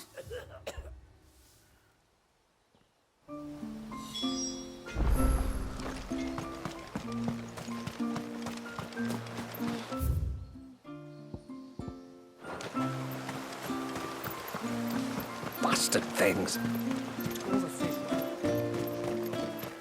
Oh, I never should have let him go alone. Hail, stranger.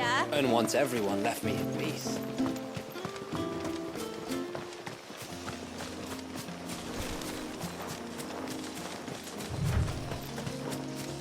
Before, we turned east at the shipwrecks to reach the coast. Now we must head in the opposite direction. Left it is, then.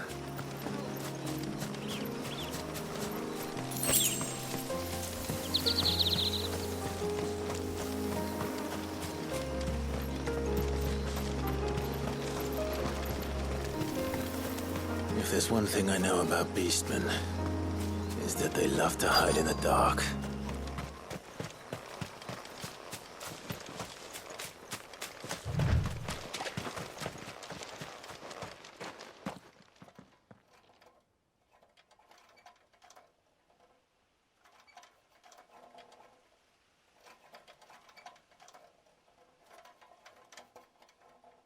What are they up to?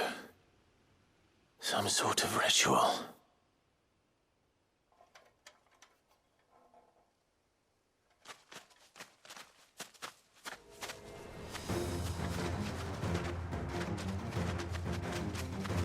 Sorry to disturb you.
Let's see what's on this altar then.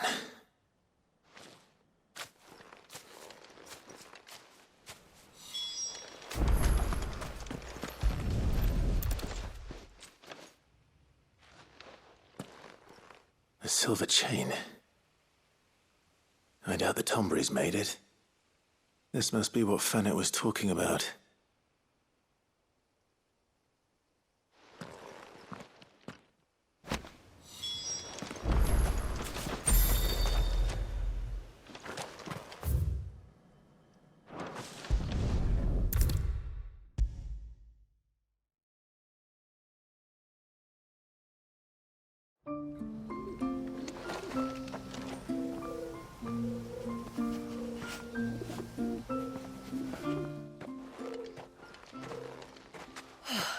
You're back. Well, did you find anything? I did. This silver chain. I knew it. Well, I'm still none the wiser. Forgive me. This chain. It's a Gregorian Maternoster. Worn by men of the faith. What's it doing here? And why would the Tombries be praying to it? To understand that, you need to understand what the Tombries are. They feed on hatred and suffering. And some say that if you render them an offering, some token of grievance against your fellow man, they will put a curse upon him. So you think someone's put a Tombry curse on Talor? I can't say for sure. Truth be told, I always assumed it was an old wives' tale. But given his fear of the forest and the presence of the chain on the altar, I don't know what else to think. Does Talor have any enemies in the village? Anyone who would nurse such a grudge? No, I believe the one who left the chain at the altar was Talor himself. I beg your pardon? But there's more to the tale, you see. It's said that if you attempt to curse a soul that has returned to the sea already, your Aire has nowhere to go but back to its source. You're saying he cursed himself? In trying to curse another, aye. When my father was younger, he was one of the few permitted to venture beyond the wall on trading expeditions.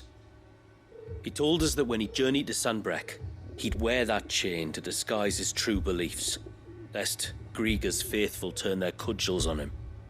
Did they ever catch him in his deception? Might that explain the ill will he bears someone? Not that he ever told me. Come now, let's not waste time speculating about Talor's past. We need to focus on the present, and that means finding a way to break the curse.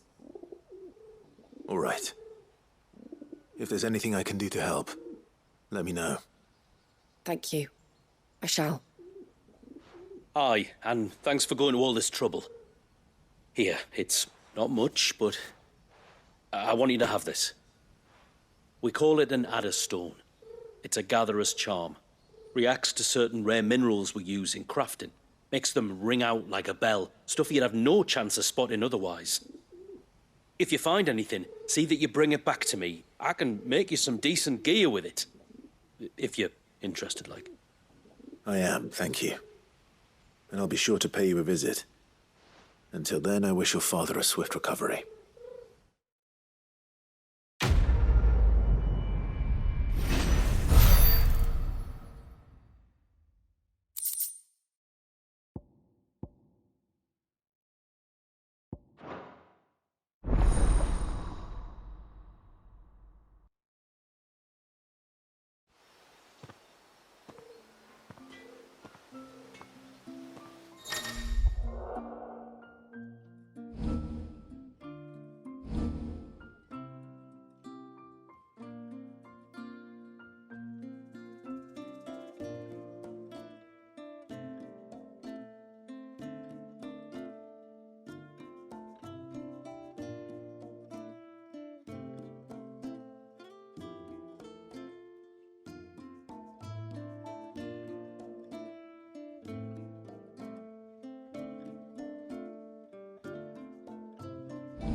sign of the child.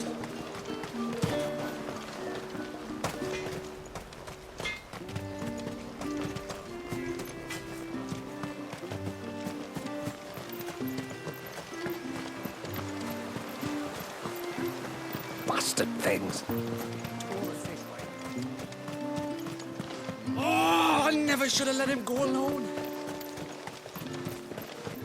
Hail, stranger. Are you a rider by any chance? I am. What gave me away? Oh, I can smell it on you. The scent of the stables.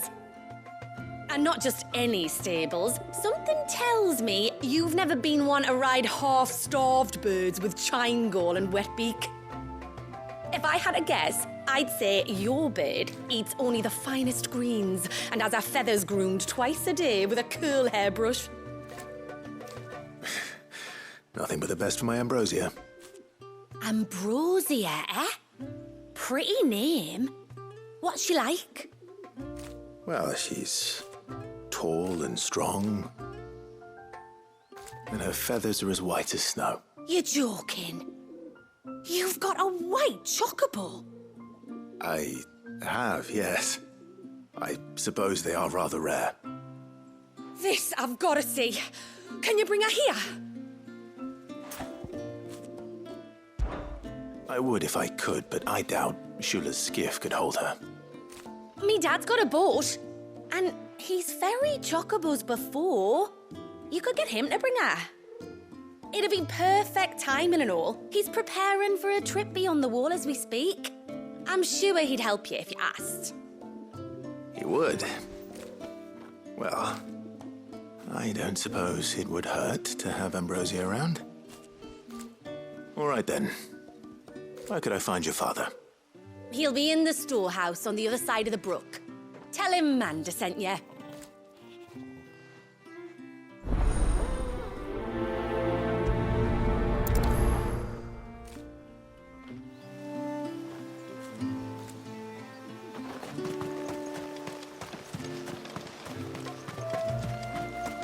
Oh, I never should have let him go alone.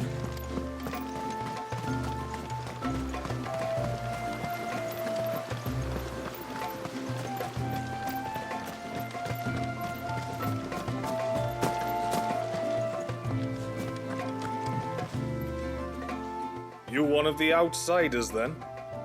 I am. Shula invited me. Are you Manda's father? I am.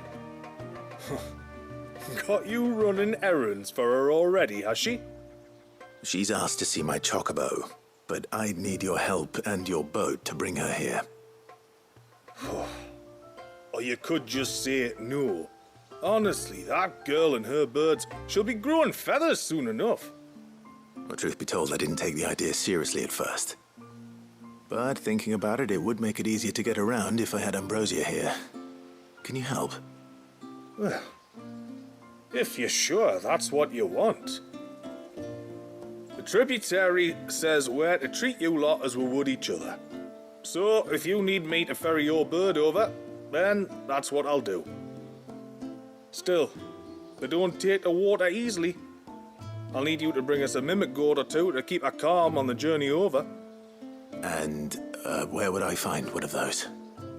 Oh, don't ask me. It's been years since I last brought a chocobo across the bay, and I'm told the world's changed a fair bit since then.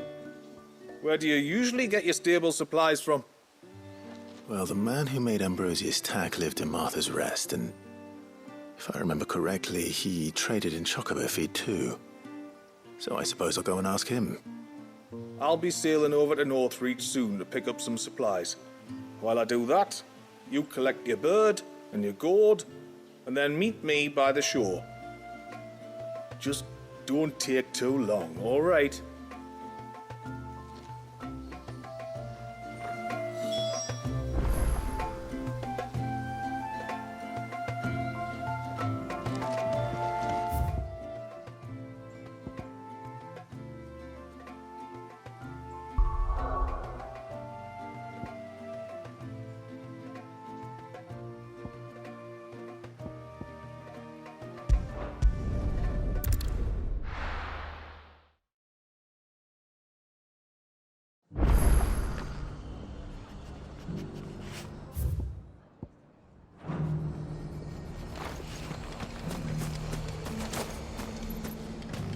a few rooms going spare now.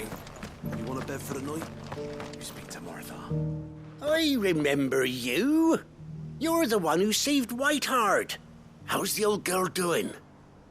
She's very well. Thank you. Oh, don't thank me. You're the one who saved her.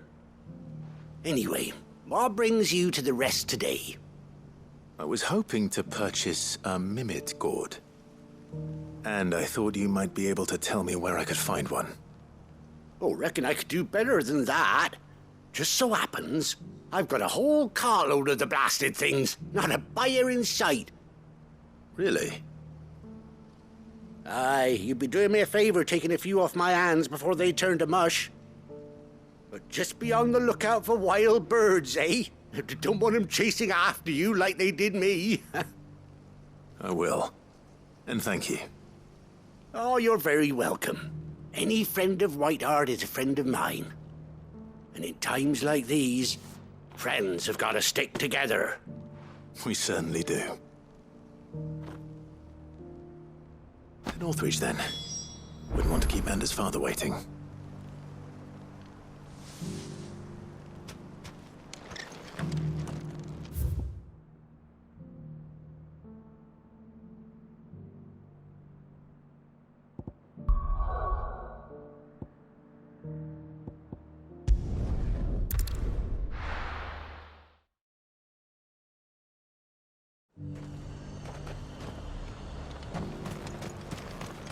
And how might I help the garrison today?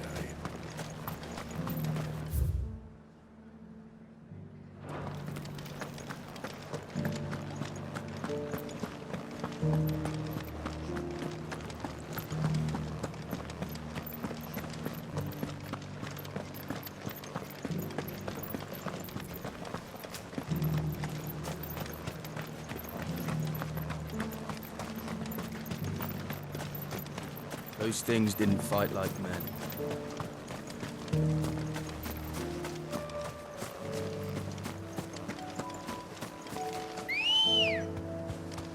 Good girl. Run like the wind.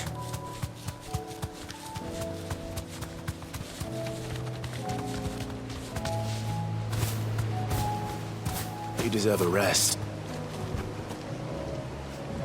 Ah, there you are.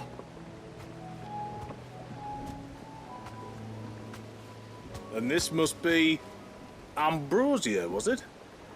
Oh, she's a real beauty, isn't she? I have the mimic or two. Here.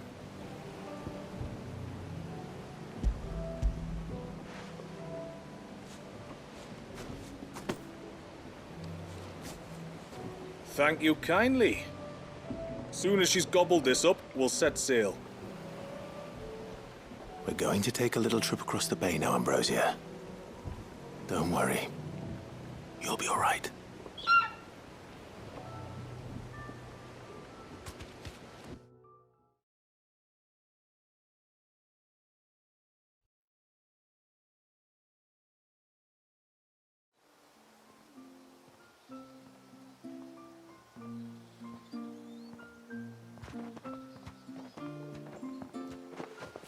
Well, we made it.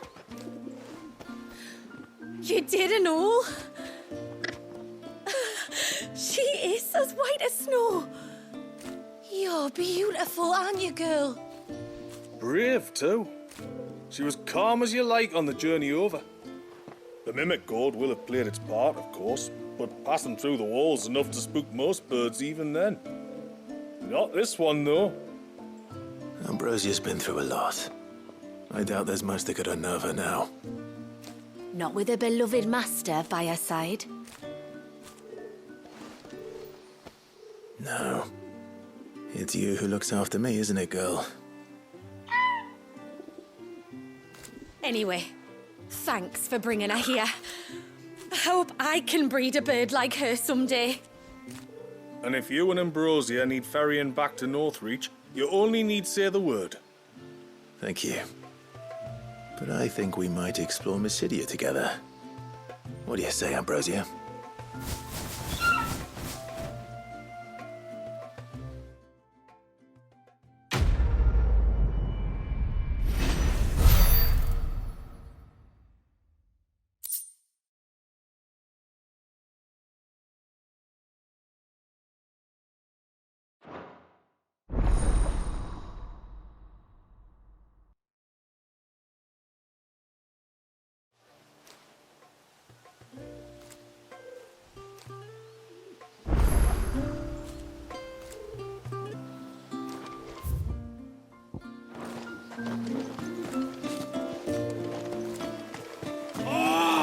should have let him go alone.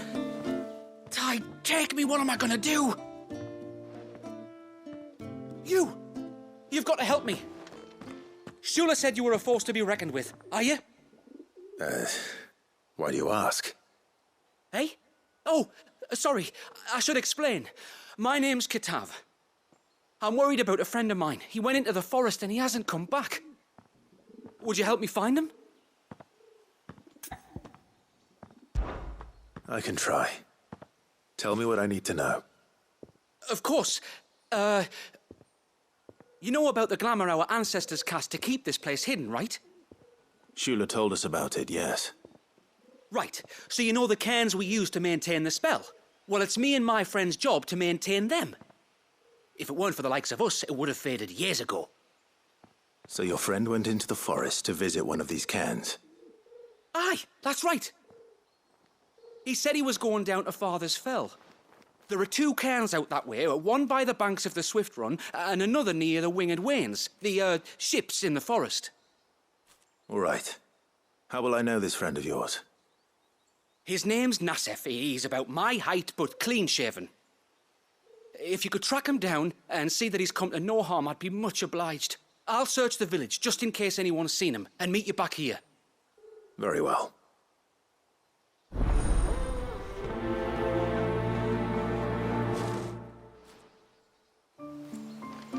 One cairn by the ships, another by the river.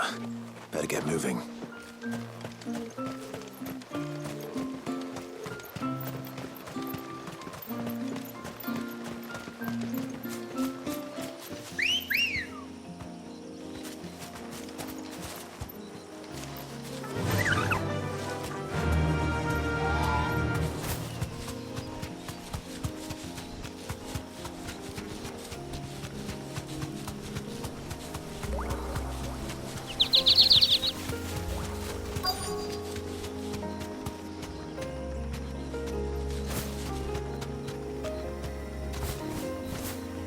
You deserve a rest.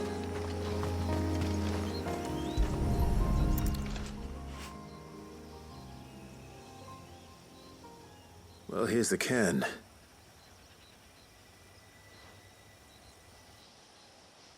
But no sign of Nasef. To the riverbank, then.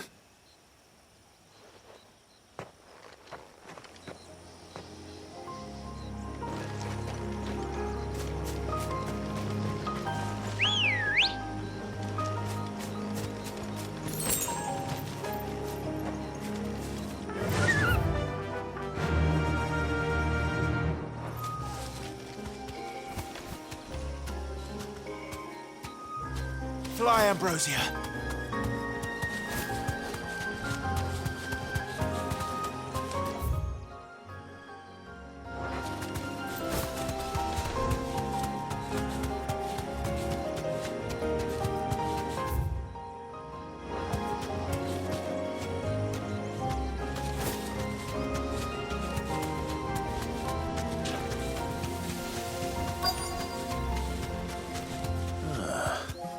Who have we here?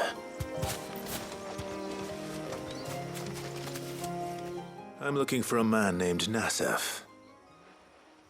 Aye, I know him. Takes care of the cairns. Wait, you didn't think I was him, did you? Sorry, mate, I'm just out to gym myself a few ibexes. What do you want with the lad, anyway? His friend, Kitav, asked me to look for him. Apparently he ventured out to work on one of these cairns and didn't return. Well, that is a worry. You're a hunter, yes? You must know the woods as well as anyone. Can you think where he might have gone? There's a bridge further down the path. Blasted thing got washed away a few moons back. Our carpenter only recently had time to rebuild it. But if I remember rightly, there is another cairn on the far side. Maybe he decided to visit that one while he was here. Maybe. It's worth a look, certainly. Thank you. Don't mention it. I'll keep an eye out too. Perhaps he just got delayed or something. Let's hope so.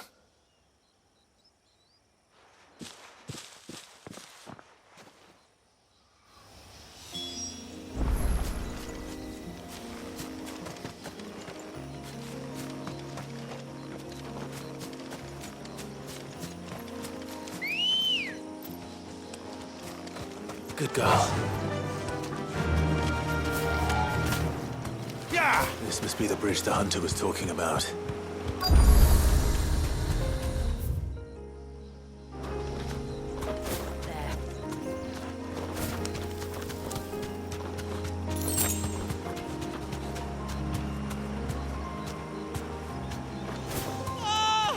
Stay away, damn you! Hold on!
Oh, thank you.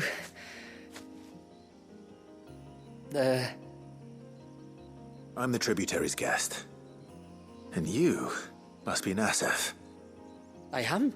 But how do you know that? Your friend Katav asked me to look for you when you didn't return. I'm sorry.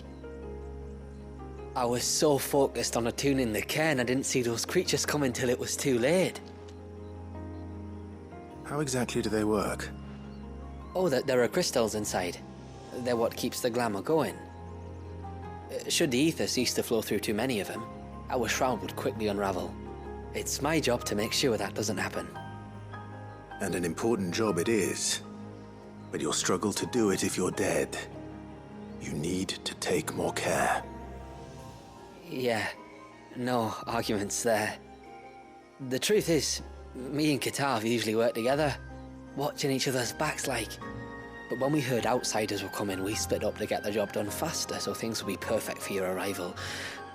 Stupid, I know.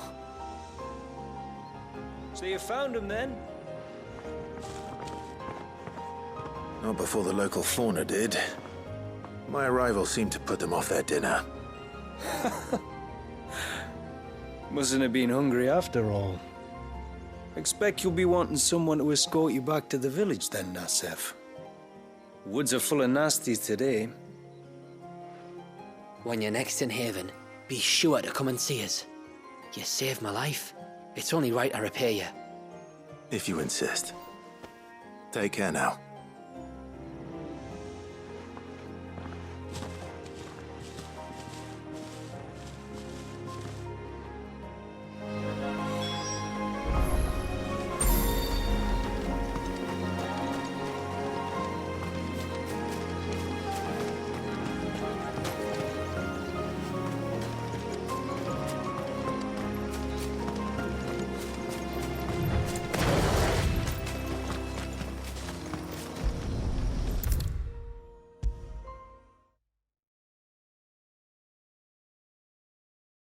I thought I'd lost you. But you saw to it that I was... Thank you. Nassef told me everything. If you hadn't got there when you did... Oh, it doesn't bear thinking about. All that matters is that you're safe. Far be it from me to tell you how to do your jobs, but don't go alone again. Or if we have to, maybe we should think about casting the glamour on ourselves to keep the wildlife from spotting us. It'd take its toll, of course, but it'd beat letting the cairns fall and having to weave the entire spell from scratch. Imagine if we had to do that. I'd rather not. We'd only succeed in adding 2 new piles of stone to the collection. Your bearers? That we are, thank the tides. The others can't attune to the crystals in the cairns the same way we can. I reckon this place would be doomed without us. So, you do this work for the good of your people? Not because... We're forced to. No. From what I've heard of the way things work on the outside, we were truly blessed that our rain fell here in Mysidia. Our people are few enough as it is. If we started turning on each other, kin against kin, over nothing but a stupid accident of birth, our days would be numbered. They would. Anyway, all's well that ends well, eh? Thanks to you, both of us lived to keep this place hidden another day.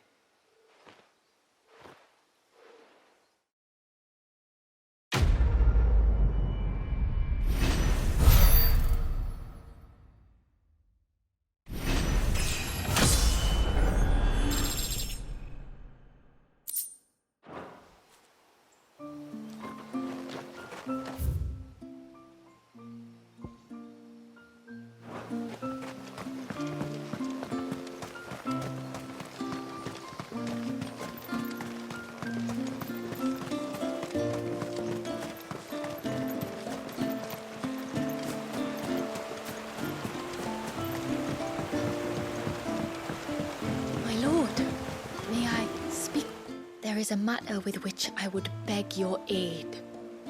Of course, what is it? Please, not so loud. Something serious, then? Yes. I think we might have company. I was passing by the low gate when I saw a figure moving among the trees up on the cloak. At first, I thought it must have been you or your brother, so I didn't say anything, But the more I think about it, the more certain I am that the figure looked familiar. And you're sure it wasn't one of the other villagers? Positive. I think it was someone from outside the wall who has found his way inside.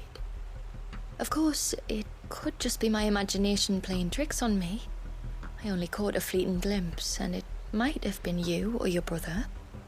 But if it is who I think it is, we cannot allow him to leave now that he knows we're here. Would you go and see?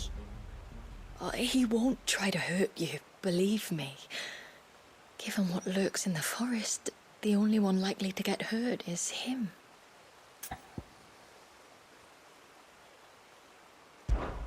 Very well.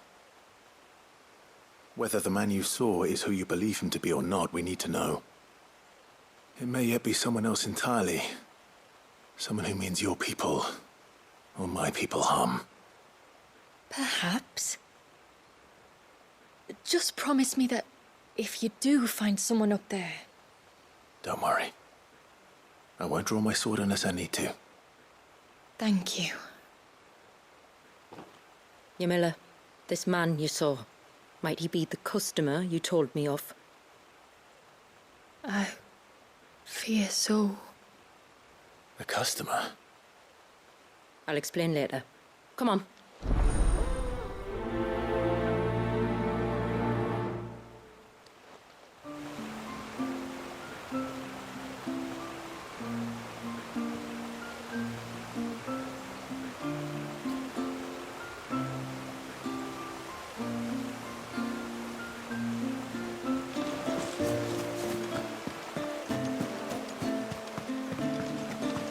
Ambrosia won't help me here. If we pick too many of the flowers, there won't be any.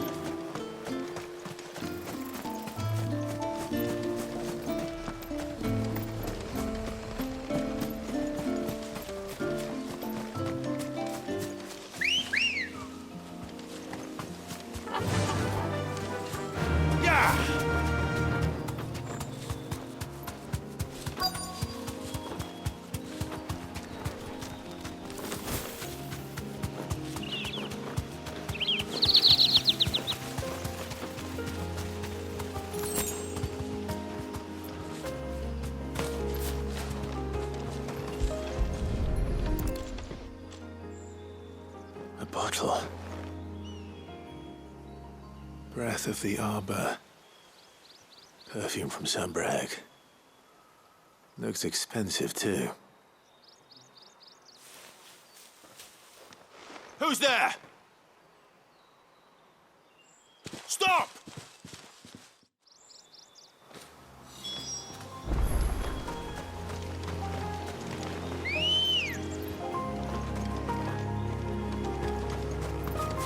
Come on.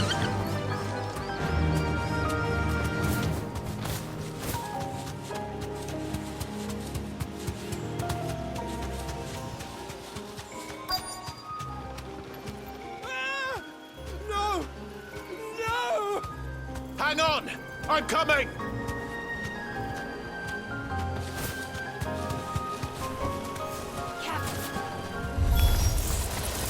Don't eat me! I'll give you gut rot, I swear! Stand back. I'll handle this.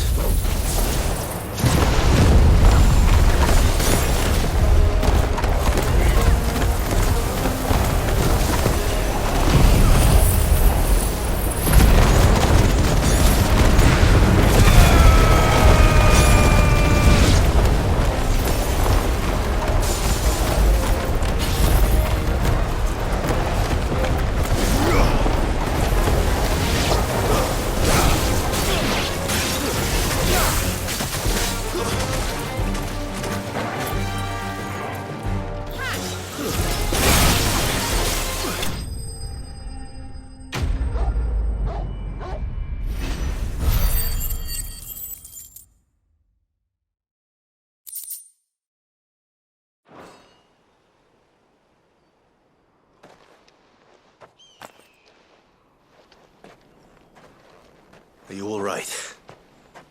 I'm more than all right. I'm saved! Oh, I could kiss you! Maybe you should introduce yourself first. Hervey! I knew it was you. What are you doing here? I came to see you. Oh, my little canary, it's been so long. Thank you for saving him and sparing him. Who is he? Hervey, one of many clients from my employment beyond the wall. One of many clients? We spoke every night of our plans together. Whispered songs of love into each other's ears. And then you upped and vanished without so much as a word. I left you a note, didn't I? I told you I was sorry, but that we could never be together. That I could never abandon my family. And I told you not to look for me. How did you even find this place, anyway? The flame of your love was as a beacon in the night that guided me to you. Hervey,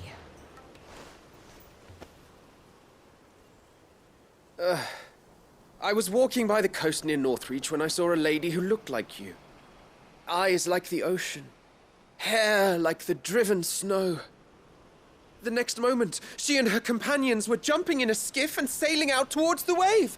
So I, borrowed the nearest boat and started rowing. It must have been Shula bringing us here. So what? You rowed, found a nose how many leagues across the bay, simply because you saw a woman with white hair. And as I did, the skies changed from a dull and hopeless grey to a bright and benevolent blue. That was when I knew for certain that my little canary was close. Oh, why did you come? You should have forgotten me, as I tried to forget you. I cannot leave my people, Hervé. And now that you know about this place, neither can you. We must return to Haven and accept my family's judgment. I'm to meet your family. Oh, my little canary.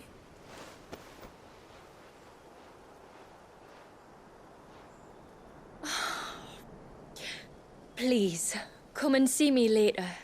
You did as I asked, and you must be rewarded for it. But first, follow me, Hervé.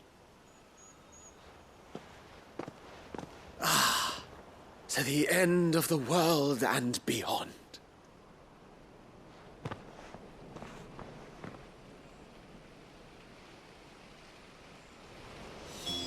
You should never have found this place.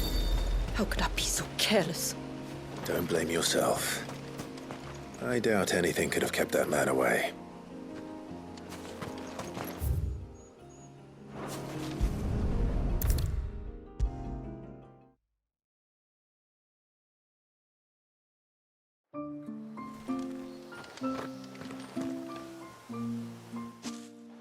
Forgive me. There's nothing to forgive. You two met at the Vale, I take it. When I worked there, yes. To earn the coin that my people need to survive. Though Mysidia is our sanctuary, there are certain necessities that it cannot provide. And for that reason, some of us seek employment beyond the wall. Yet few are the opportunities for followers of a strange faith in a strange land. And so you supported your family as best you could? I did. And I have never regretted it for a moment. I found a second family in the Vale, and in the Dame, a second mother. I also found Hervé. But our love could never be. I knew that if I revealed my secret to him, I would be putting my people in danger. But that if I did not, I would be living a lie, unable to return home. What will happen to him now? Since our people settled in Mysidia, uninvited visitors have been few and far between, but not unknown. Explorers, survivors of shipwrecks, none lasted long. I see. That was before my time, you understand. I've never had to make a decision like this before. Yamila, know that I do not blame you for any of this. It was me who decided to make the trip to shore. Me who exposed our secret. This was my mistake, and I shall bear the responsibility. Thank you, tributary. I only beg you to remember that Hervé means us no ill will.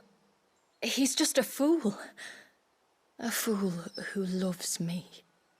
I will take that into consideration. But yours is not the only voice I must listen to. The whole family must be consulted, and it may take time for me to arrive at my decision. I hope you understand. Of course, tributary. However long it takes. Come what may, I thank you, my lord, for bringing us back together.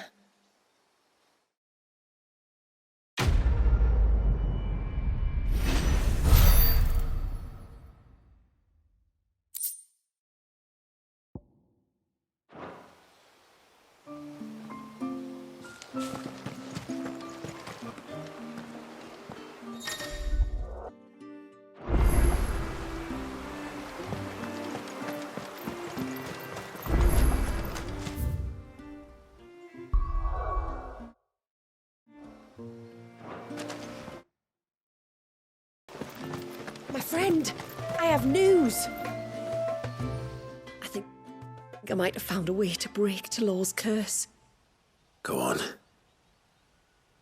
Well, after listening to the village elders and scouring every likely-looking tome in the library, I learned that not all Tombries are the same little green menaces we know and loathe. Apparently, a chosen few live to incredible ages and grow to many times the size of their counterparts. The folktales hold that it's the very eldest of these, the Tombury kings, who weave the curses, and that their magics bind their victims to them, that they might continue to feed on their pain. So if we slay the one that cast the curse, the feeding will cease. But that was my thinking, yes. Though I doubt it'll be easy. These kings are not just bigger, they're stronger too. And if the tales are true, their followers will defend them to the death. It is a perilous proposition, in short, but it may also be Talor's only hope. What say you?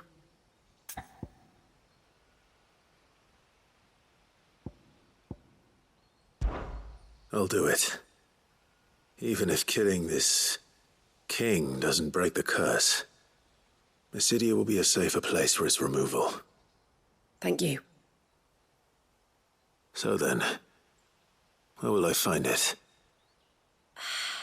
That, alas, I do not know. It must have woven the curse at the altar in Father's Fell, but as to where it is now... Fannet! You were the one asking about Tonburies, right?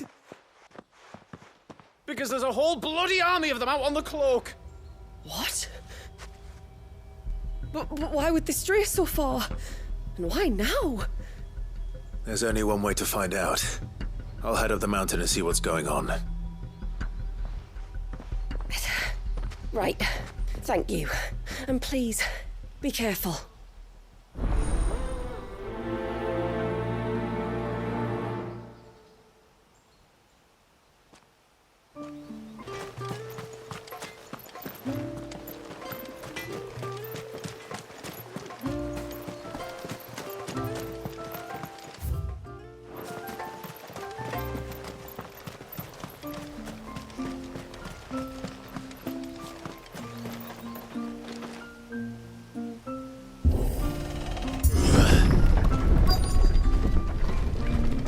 Found her.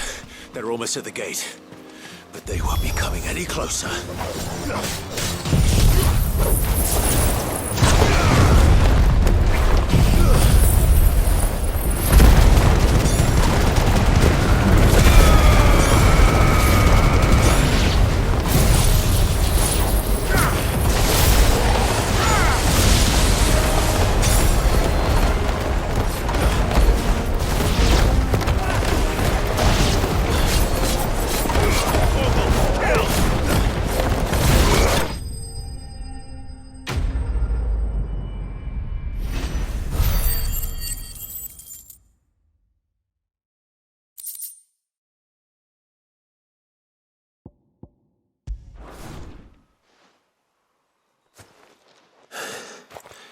That should buy Haven some time, at least.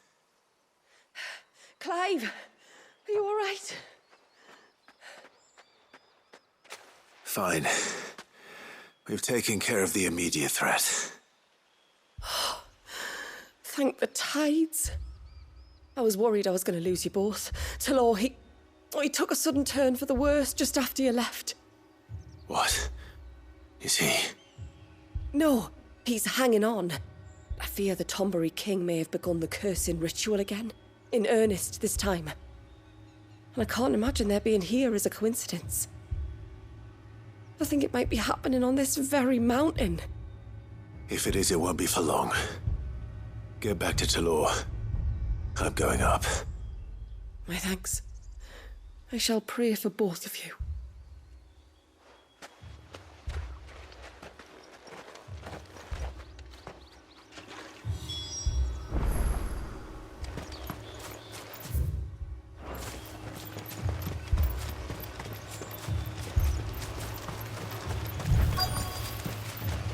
More of them. Come on then. I crave an audience with your king. Oh, your...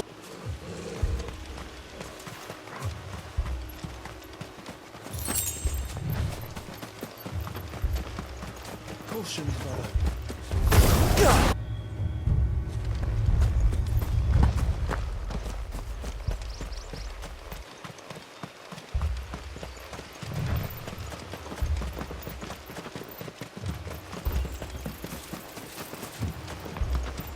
Another group. They don't look very regal.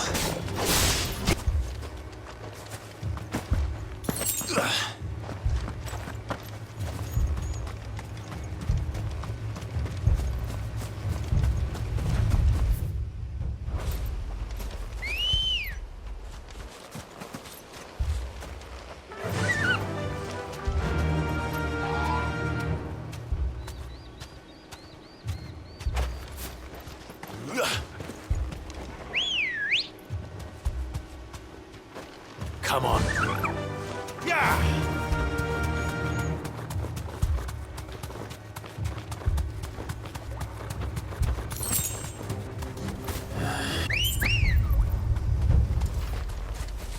Ready, go?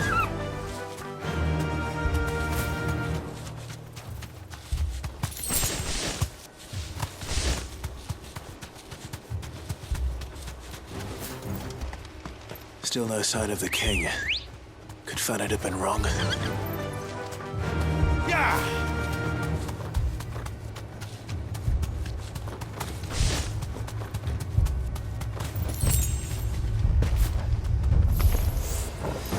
There's dozens of them. The king must be close. But we'll have to take care of his followers first.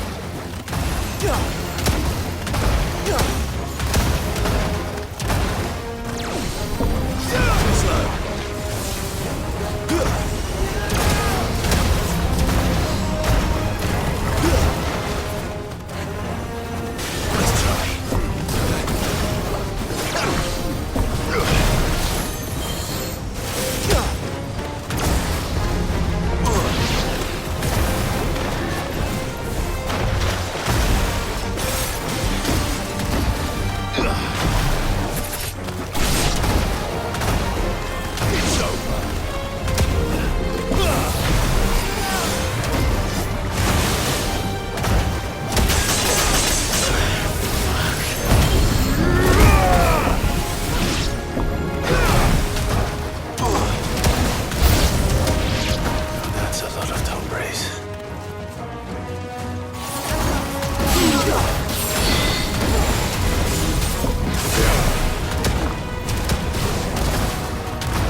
Looks like that's the last of them.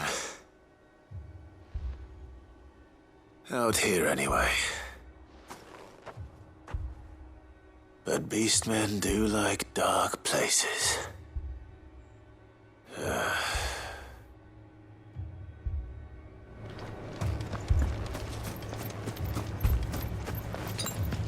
Guess we're all ready.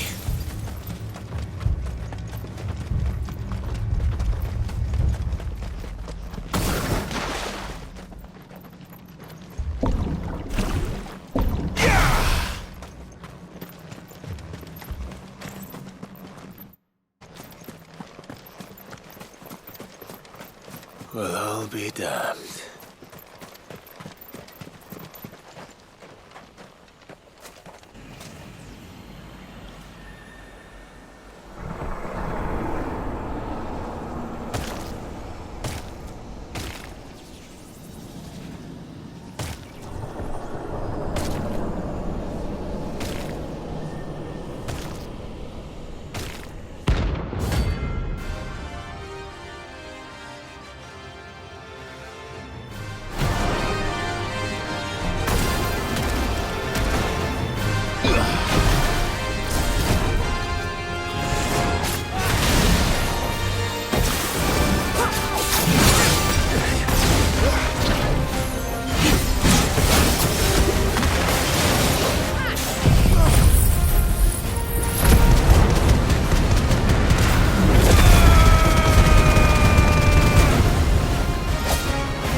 It's done.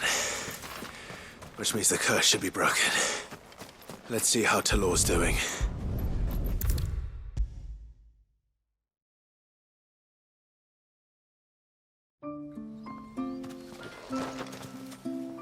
Clive! Is it done then? It is. I was going to ask if there had been any change in Talor's condition, but judging by that smile on your face, I think I already know the answer. You do? Talor! He's back!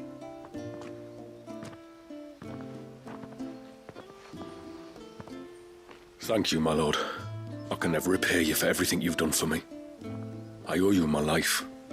I'm just glad the curse is lifted. There is one thing I'd like to know, though. If you don't mind my asking. What made you seek the Tombury's help in the first place? Oh, that, well, you deserve to know. It was years ago now, back in my trading days. The Sons of Greek arrested me in Oriflamme, chained me up in a lightless cell with a great sword hung over my head, ready to fall if I didn't confess. Though they never said to what. I didn't, of course. So eventually they just let me go. And I never told a soul. Tried to forget it ever happened. But then you came along and the sight of your sword brought it all flooding back. I couldn't sleep, couldn't eat, couldn't hardly breathe, and I thought that if I gave my old chain to the Tomburys, maybe they could take all that pain away. All that anger. But it only made it worse. Oriflamme has fallen. And the men who tortured you likely fell with it. If only I'd known, I might have spared everyone a lot of trouble. I'd convinced myself that you were like them, that all outsiders were the same, but you're not. Far from it. Thank you, son. Thank you.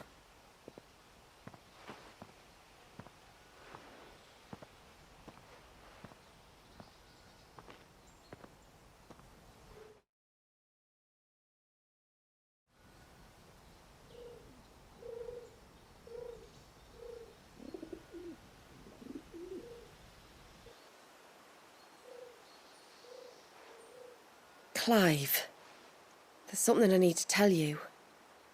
After we parted ways on the path to the cloak, I went straight back to Talor and explained to him what you were doing on his behalf. And just like that, his pain began to fade. What do you mean? Just like that? The Tombury King would have still been alive.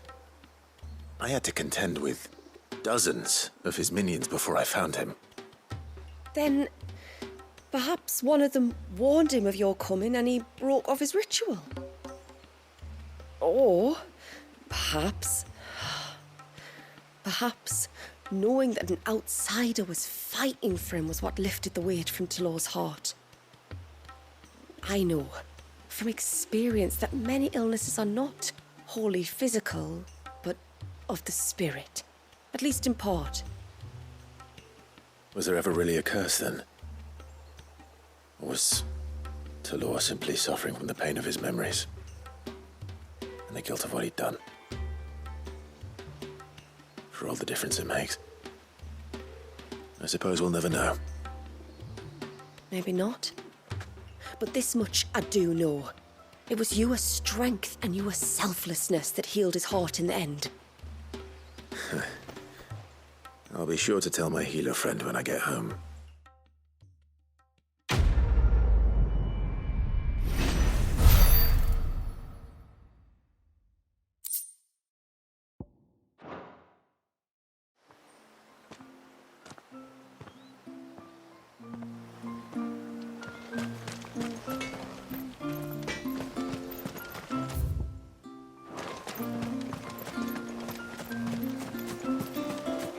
Hey, mister, over here!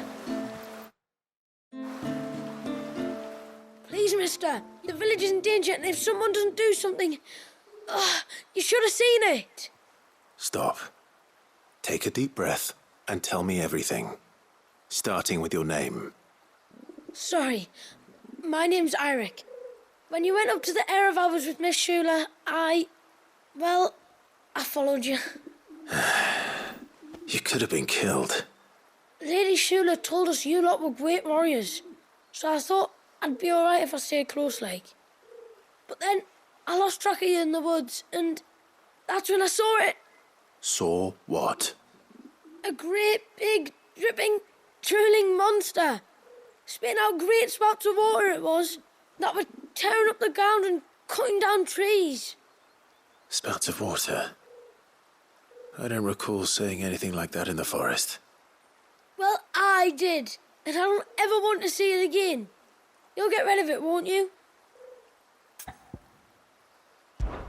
All right. If this creature is as terrible as you claim, it could well pose a threat to the village. I'll see what I can do. Thanks, mister. It was over by the Swift one that I saw it. Maybe it's still there. Then that's where I'll start my search. But this time, you're going to stay here. Understood?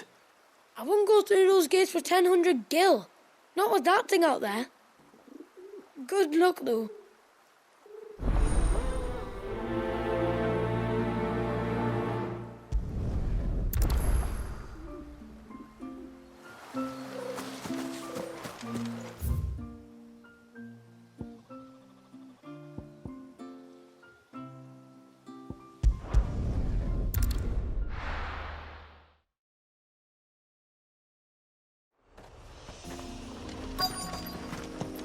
Is that the hunter?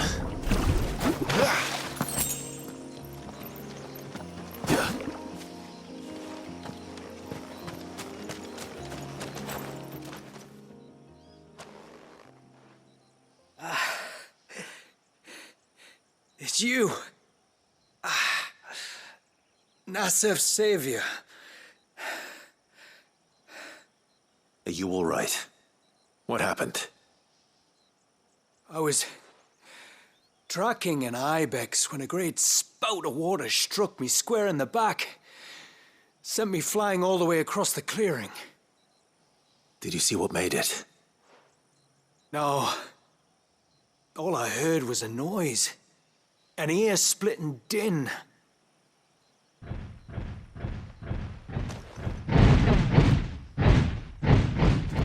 Might this be the culprit? Leave him to us.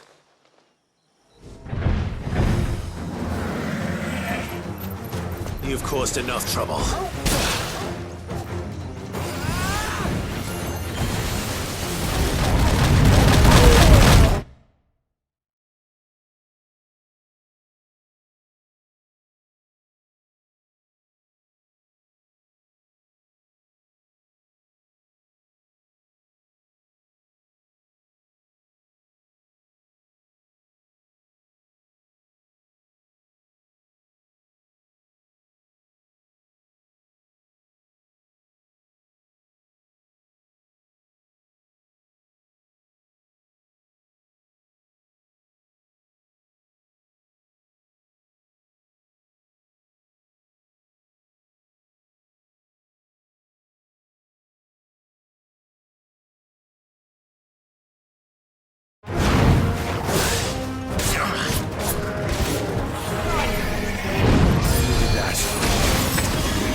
Well, that wasn't too bad. Hardly a threat to the village, but you can't blame the boy for being scared.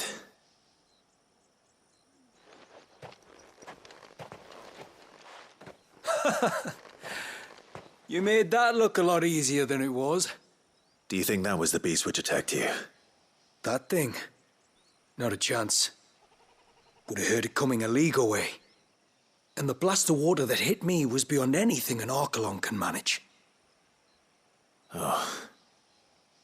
A boy from the village sent me in search of a beast that could conjure such things, but...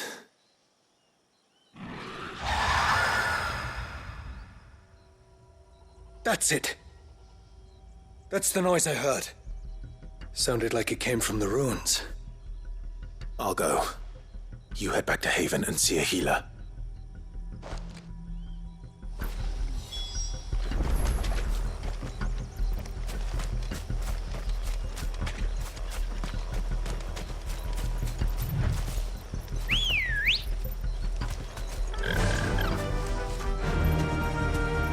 Fly, Ambrosia.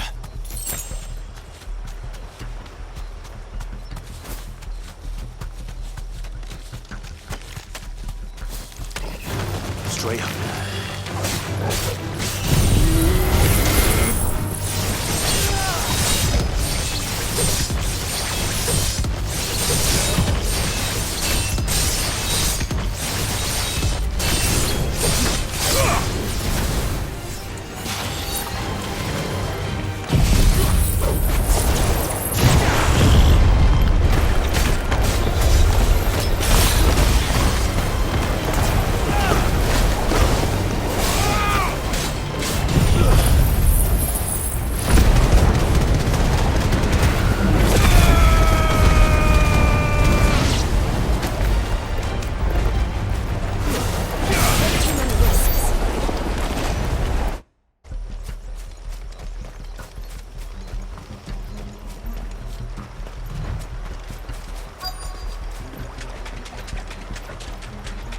What do we have here?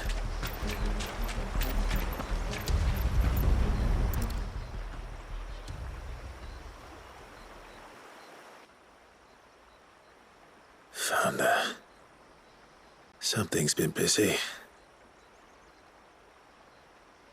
Whatever this creature is, it's out for blood.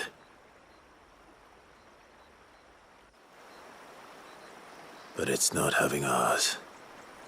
Stay close, Torgal.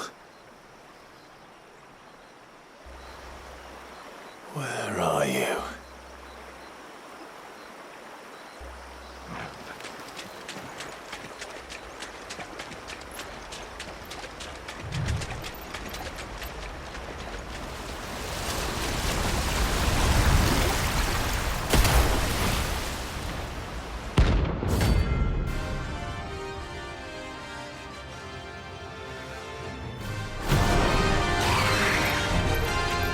Fragment of Walius' rage. I should have known. Time to put you to bed too.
Fingers crossed that's the last of them.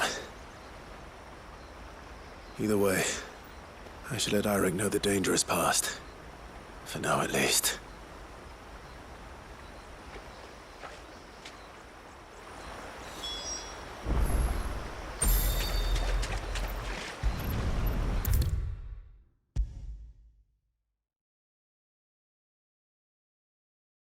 How many times do we have to tell you? You're not to go out into the woods alone. But I wasn't alone. You're back. So? Did you find the fiend that attacked me and young Aire here? I did. It won't be troubling you anymore. Yes. I knew you'd get it. Only because you warned me of its existence. Not that you should ever have learned of its existence, but all's well that ends well, I suppose. What was it, anyway? A manifestation of Leviathan's power. When we visited Wallius in the Surge, he was angry and afraid. The Eikon summoned these creatures for his protection. Though why one would be wandering the ruins of Riversmeet, I don't know. Maybe it was looking for his mum. That's where she died, isn't it? The Falls. The Falls? Aye. When they took her baby, she threw herself off the top. We go there once a year to pay our respects. The whole village. An Eggy is a part of its master's spirit, but Wallius wouldn't have been aware of what had happened to his mother, would he? Well, either way, you did us a favor putting that thing to rest. Us and Wallius. Thank you. Aye. Thanks, mister.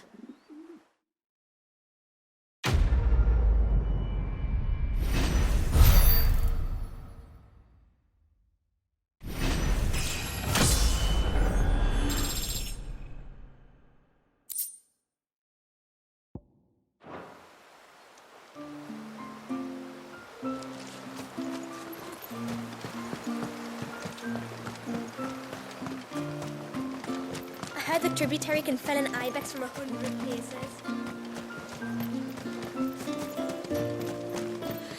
And then I dreamed I saw this. My lord, might I have a moment of your time? I would beg of you a service. Certainly. What is it? It's a long story. But before we get to that, would I be right in thinking Lady Shula told you about the witch from the north? Yes. She said that your ancestors found her here, and that it was she who taught them the spell to stop time. She was like Wallius, you know. A dominant. The Warden of Ice. My great-grandmother suspected as much. She cared for the poor woman when the end was near. And it was she whose duty became to attend her grave. A duty that was passed down to me. I see. And the service you would beg of me? Well, until recently, the path to the grave had long been blocked by a fallen tree. But when our woodsmen finally found time to move it, we quickly realized it might have been better had they not. On trying to clear the rest of the path, you see, we discovered that a flock of bloodthirsty beasts had claimed the cliffs beyond. None of us was a match for them. But you, my lord, have proven your strength many times over. Would you drive them away for us?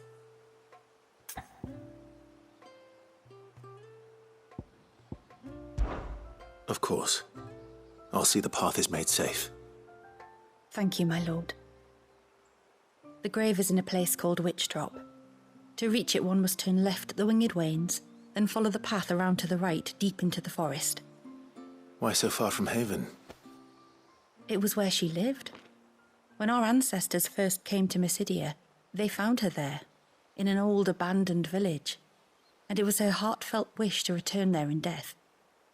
So when she passed away, my great-grandmother had a stone erected for her on the cliffs overlooking the place she once called home. How thoughtful. Well then, no time like the present.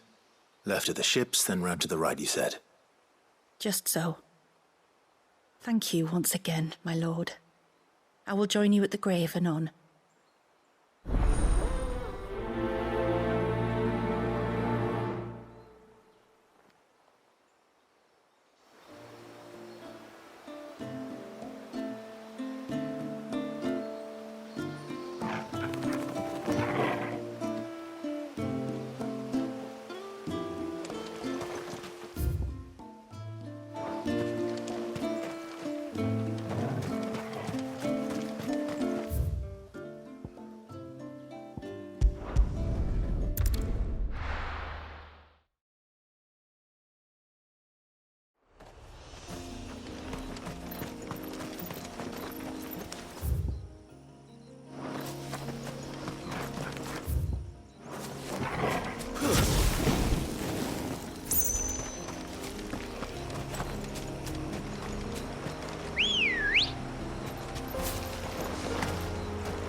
This should be the path to Witch Drop.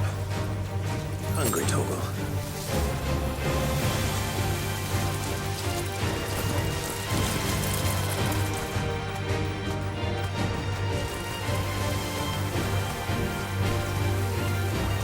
Is that beast rigging?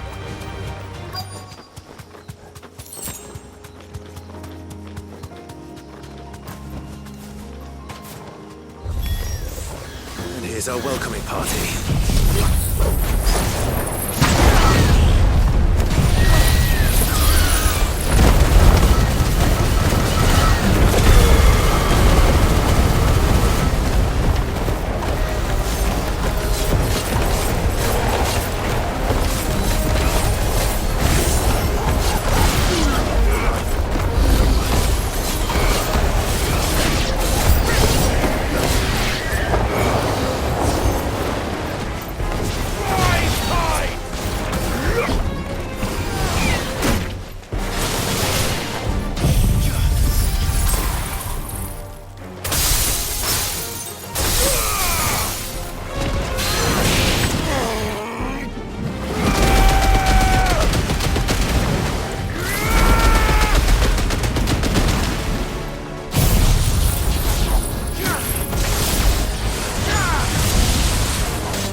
Looks like that's the last of them. Now, where's the grave?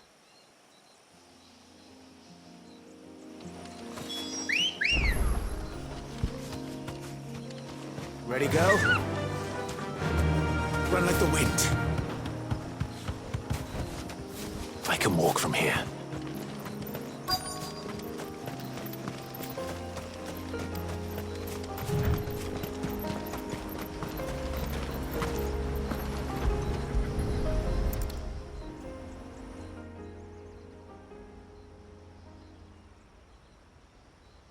This must be it. My lord, thank you for making the path safe again. Aire. Was that her name? Yes. Hardly the most fitting tribute for a dominant, is it? A rough-hewn stone with naught but a given name engraved on it. But my ancestors had only been here a matter of weeks when she passed. Every day was a struggle to survive. They had neither the time nor the energy to devote to a more elaborate memorial. Yet they spared what they could to grant her wish, that even in death she might continue to watch over her home. She lived down there then? In the ruins? That's right. They were once the living quarters for those who served up in the temple. When the Northern Thanes sent her here to weave her spell, this was where she and her retinue stayed. There were priests, handmaidens, and a knight sworn to shield her from harm. Of course, they were all gone by the time my ancestors arrived, fled or dead in the Western Wars. All except Aire, who remained till the end. Alone. Indeed. At least, that is the story as it's been handed down in Haven. But there is an epilogue to the tale. One known only to Lady Shula and myself. Some years after Aire's passing, you see, my grandmother came here to tend the grave, and found a stranger kneeling before it. A knight, dressed head to toe in plate. She asked of him who he was and whence he had come, but received no answer. The only words he spoke were, "Tell me true, whose grave is this?" So she told him of how her people had met and cared for Aire, and how she had died. His only reaction was to stare up at the Aire of Hours in silence. Then he left, never to be seen again. You said he was wearing plate. Was it black and gold? Do you know something of him? When we went up to the Aire of Hours to unravel the spell, we were set upon by a shade in the shape of a knight in full plate. It manifested in front of the Vair, and in its ether, I felt Shiva, the witch. You think this may have been the same man my great-grandmother met? Aire's knight? I don't know. Maybe. All I can say for sure is it was intent on protecting her creation. Or perhaps her spirit? What remained of her ether, preserved in the Vair? Perhaps his spirit too became enraveled in her spell, frozen in an eternal vigil. Till we ended it. If the shade you fought was Aire's knight, then ending it was the greatest gift you could have given him. Now he can return to the sea, to be with his lady once more. And if his spirit should ever return here to visit her grave, I shall ask his name, that I might carve it in the stone next to hers. That they might be together. Once and for all.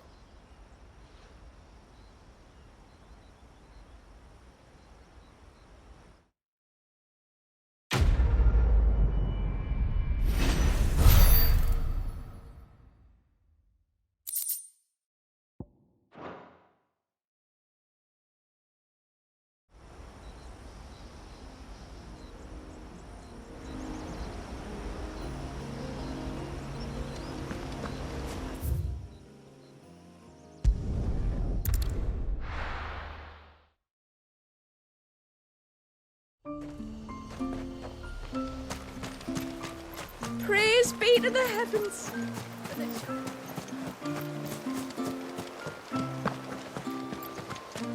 It is good to have him back.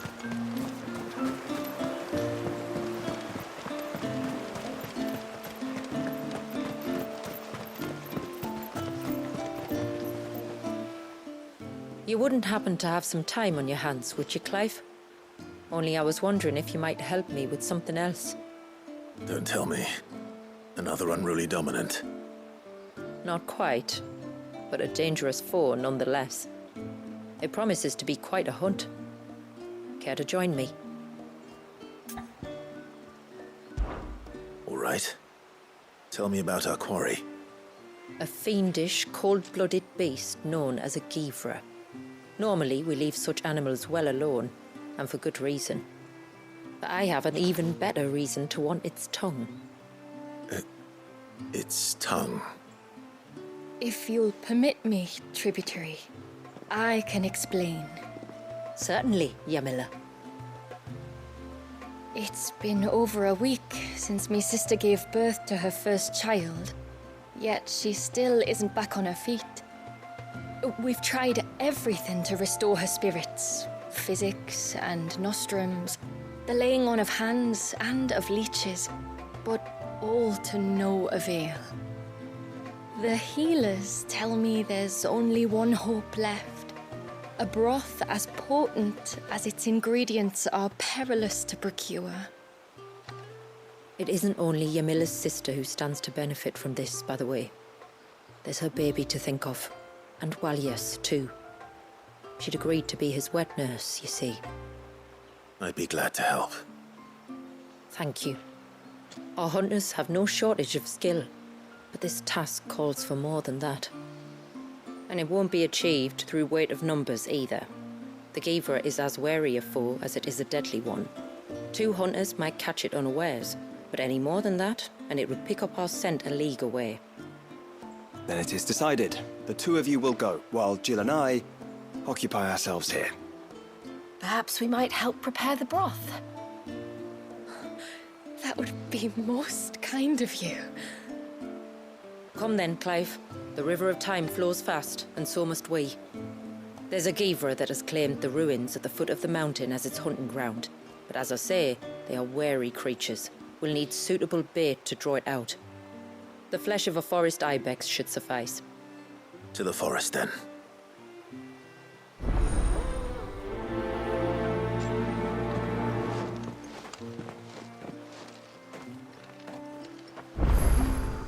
There's nothing a Givra loves more than a fat haunch of ibex. There speaks the voice of experience. Do you hunt often? Since I was a girl, my father would take me. Then after he returned to the sea, Yamila's father. Our families have always been close.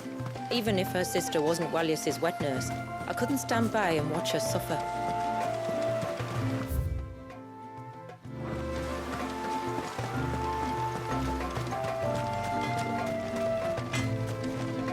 Reckon my steel's just as good as any.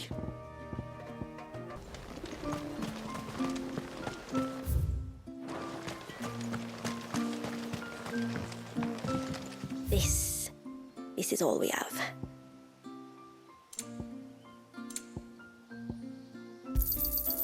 May it serve you well.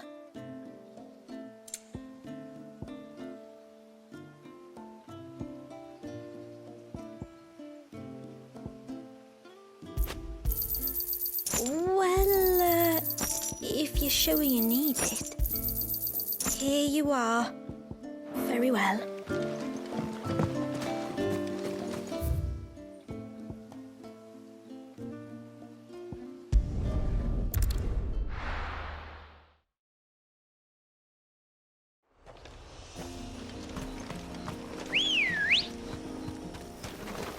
Good girl.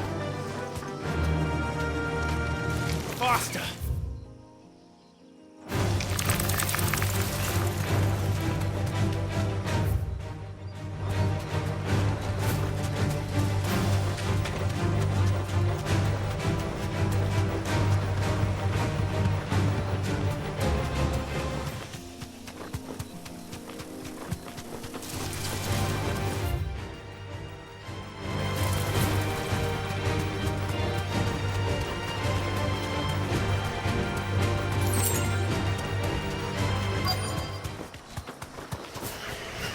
These will do nicely.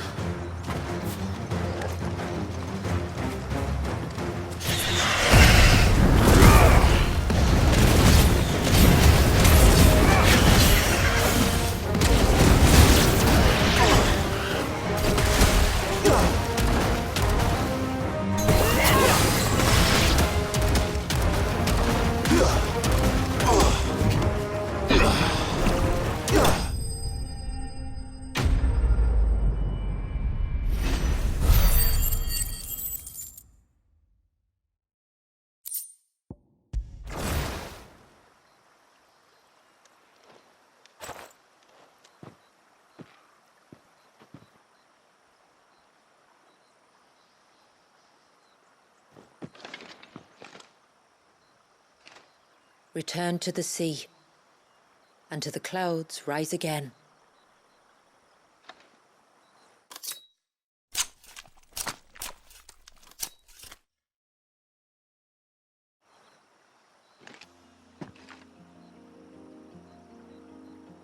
We have our bait then.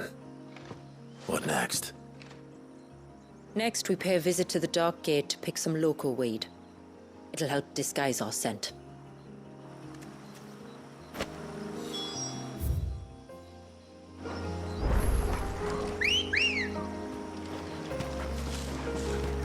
Ready, go?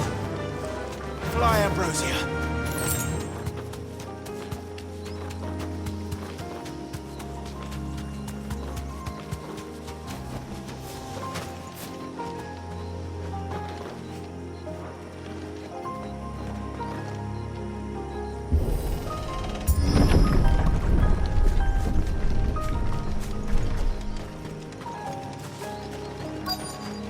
There should be a sprig or two of local weed growing somewhere around here.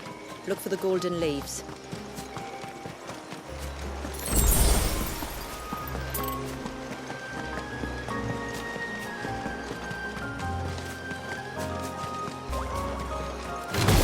It's over!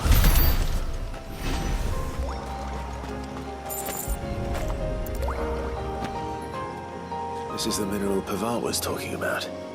The one that rings out like a bell.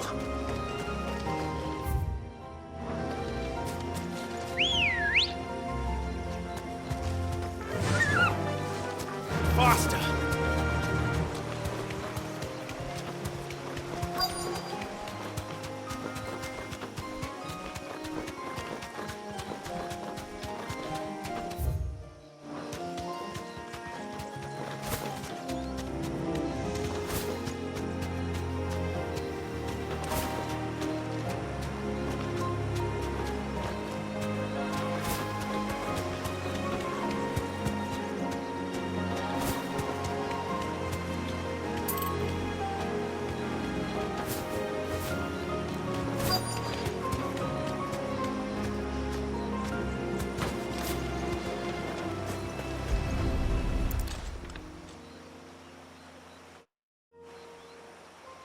Is this it? Aye, that's the stuff. Crush the leaves between your fingertips and rub them on your clothes. If you insist.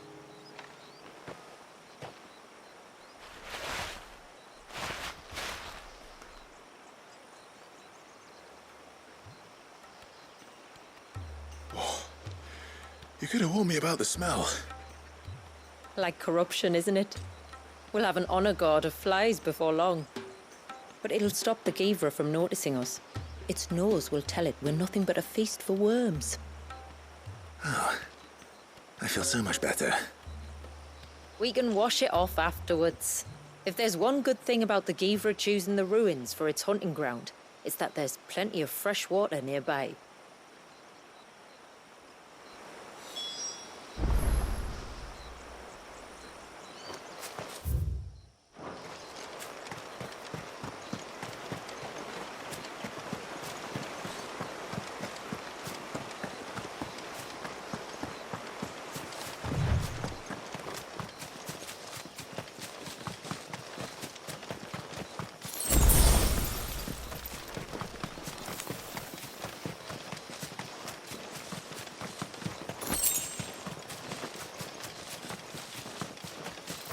Where should we lay the bait? Gavers are creatures of habit. Look for some sign of its passing. It's sure to return to the same place sooner or later.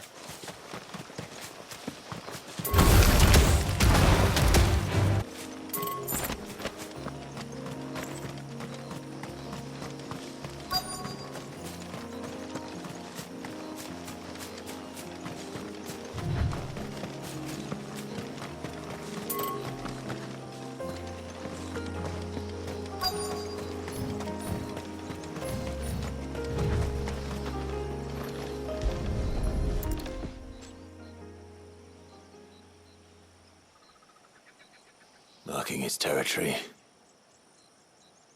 Something was. A curl, maybe.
Blacksmith that has an appetite for these things.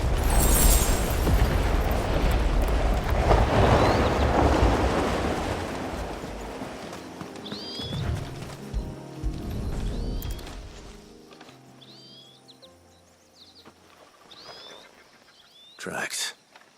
But I assume they're too small to belong to a Givra. You're right. They're barely big enough to belong to a Givra's breakfast.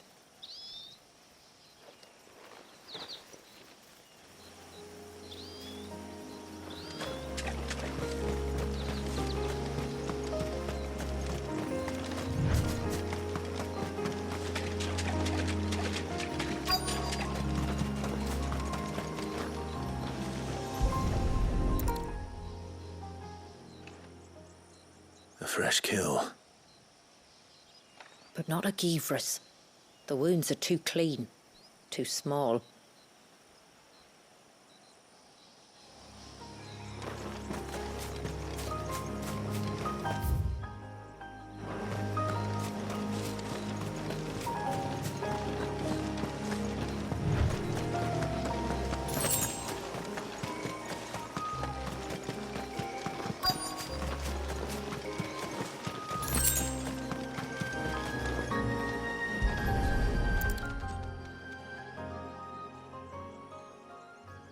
These look like a predator's tracks.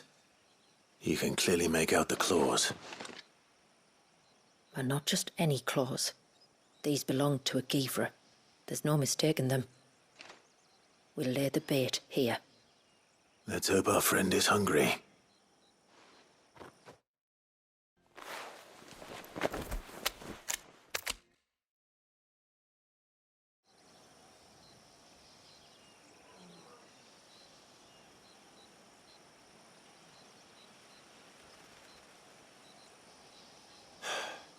Still no sign. Patience, Clive. Hunting's not something you can rush. Have you stalked these beasts before? Once. Givras are fast, so the job called for a bearer. But even with my knack, it was a close-run thing. Not many leaders would take such risks for their people. Says the man who battled an Eikon to save a boy he barely knew. It is the way of the Moats of Water to use what gifts we've been given for the good of all. And I gather it's your way too. It was Sid, the man whose name I bear. He fought for his people and their future with every fiber of his being. And I'm just following in his footsteps. In many ways, You remind me of him. Me? You're confusing daring with desperation. Quiet. Something's coming.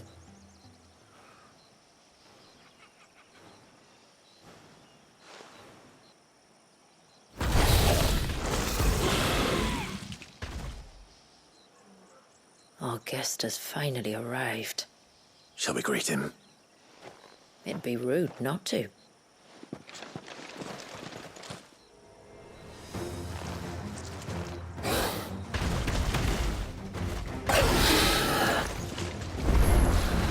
Don't let it escape.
over.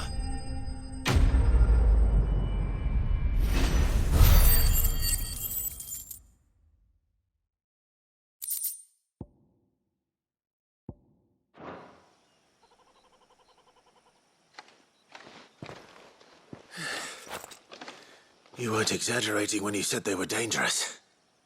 They're forces of nature, all right. And with this one's passing, the river of life has calmed.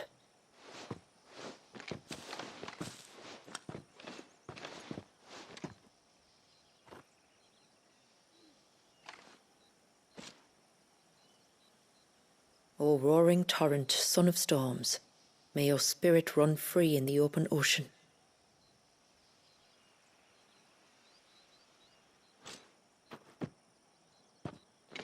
This flesh I claim, that your gifts might rain down upon us this day and our river flow in spate once more.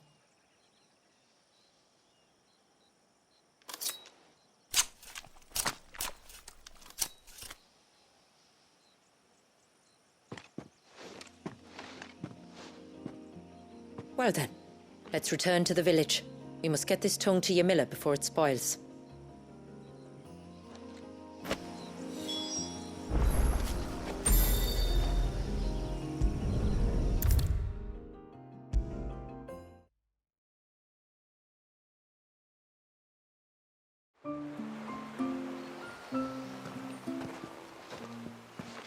Tributary, my lord. Did all proceed as planned? It did. Here. One Geaver tongue, as promised.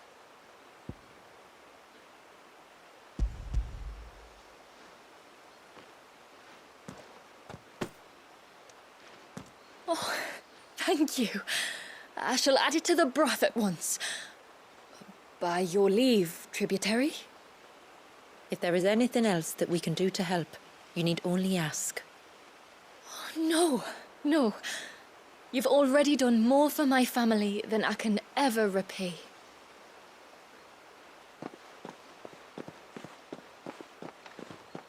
Just as you have, Clive, for my family. I only regret that I have nothing to offer you in return but my gratitude. It's more than enough. Besides, I'm no less grateful to you. For what? For welcoming my friends and I into your midst. For showing us how your people live. For reminding me that the world we strive to create, where bearers can live alongside their fellow men in peace and comfort, is no mere fantasy. I'd hardly call it comfort. Every day is a struggle. Though we do at least struggle together, it's true. As must we all. I only ask that you remember the cost of using your gifts as a bearer. I know that you feel it's your duty to do whatever you can to help your people. But you have a child to think about now. And Wallis has lost enough. I shall bear that in mind. That's all I ask. Oh, and if there is anything else that we can do to help, well, you know. Thank you. Truly.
It's good to have him back.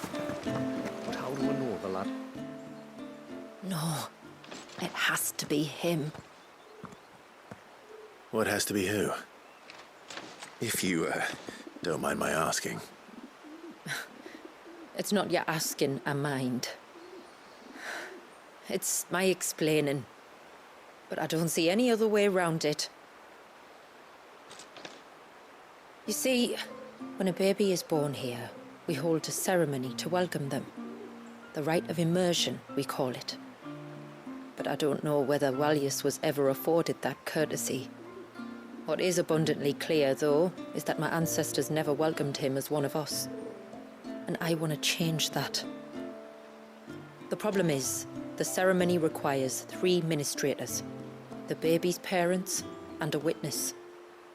As tributary, the role of witness would normally fall to me, but being Wallace's closest living relative, I must play the role of mother. So you want me to serve as witness in your stead? That's right. A witness must be a trusty guardian, ready to steer the child through the stormy waters of life and on to tranquility. Which is why I thought of you.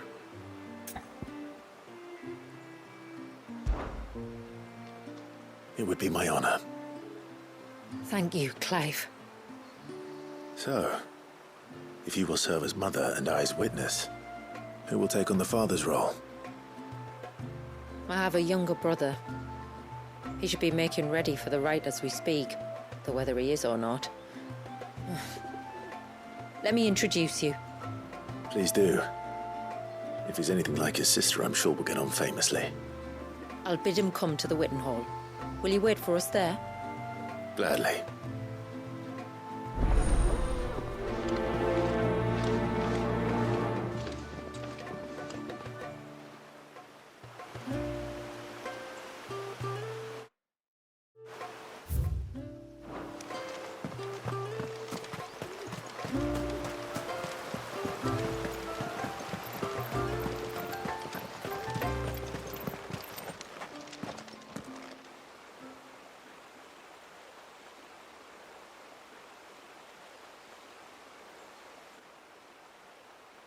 Clive, my brother. If it isn't my old mate Sid! You? So you do remember me, even stripped of my cunning disguise? I'm touched. You two know each other? My friends and I crossed paths with your brother on our hunt for the dusk crystals, during which we saved his life. 3 times, was it? 3, 4, who's counting? All I know is when Shula mentioned she'd called in Sid the Outlaw to help young Walyas, I could be sure that the little rascal was in safe hands. I mean, having seen you in action back at the tower, I know exactly what you're capable of. So the mercenary you met in the Sage Spire, that was Clive. And he saved your life? That's a rather different story from the one you told me. And a far likelier one at that. It would appear my family owe you twice over. Whether they admit it or not. Honestly, Fammy, would it kill you to tell the truth once in a while? What? I said sorry, didn't I? How about we save the, recriminations until after the ceremony, eh? Speaking of which, what does this ceremony involve exactly? It's simple, really. We each say a short prayer and anoint the child's head with holy water. Nothing too onerous, then? Not about the rite itself, no. But it does call for some preparation. One of the witness's responsibilities is to collect the holy water, you see. 3 phials for the 3 ministrators, each taken from a particular place. Don't worry, though. It's not as if you have to go alone. I can show you the way. I'd appreciate that. Famiel, you stay here and ready the Witten Hall. Leave it to me. If there's anything Jill and I can do to assist you... We'd be glad to help. Thank you both.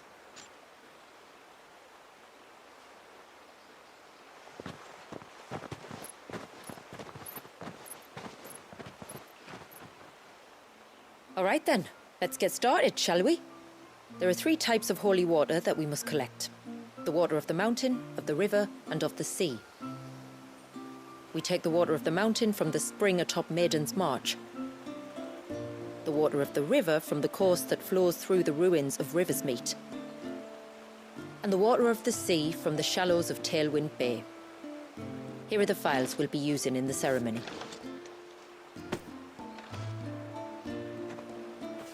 I'm ready to leave whenever you are.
Someone's in trouble. Come on.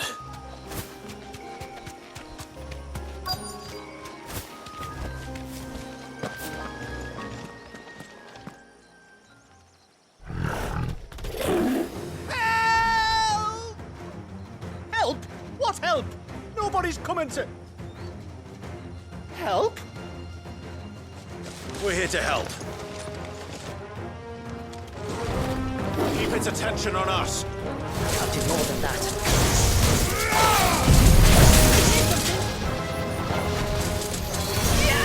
Too slow.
Is anyone hurt? Oh, Sid! Thank all the clouds in the heavens you came. You saved us. Again! Would you two care to explain what you're doing up here? The chief sent us to fetch incense for the ceremony. So the Witten Hall smells nice. For the little Ben. You mean to tell me you braved this den of deadly beasts for some tree sap? You don't have to do everything he says, you know. Or if you must, at least have the good sense to ask one of our hunters to accompany you. We're sorry. It's fine. Just go back to the village before you get yourselves into any more trouble. Right you are. Oh, and thanks and that.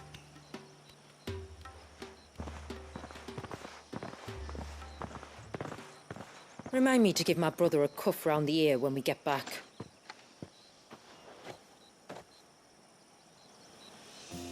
Right then. Let's collect this water, shall we?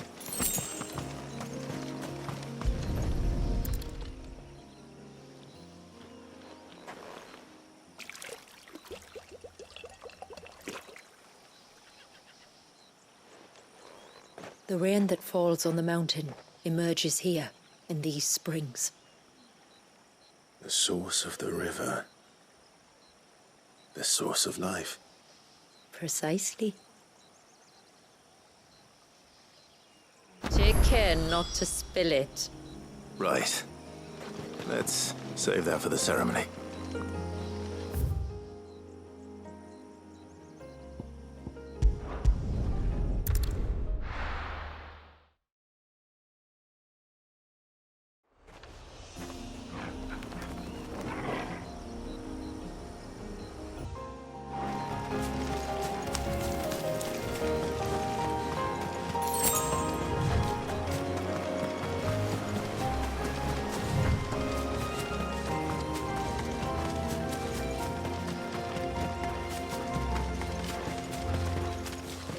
We can collect the water of the river from here.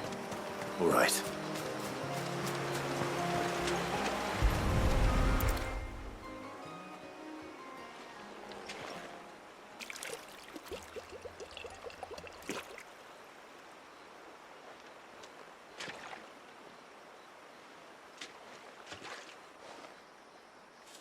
The water of the river represents life. It is constantly moving, constantly changing.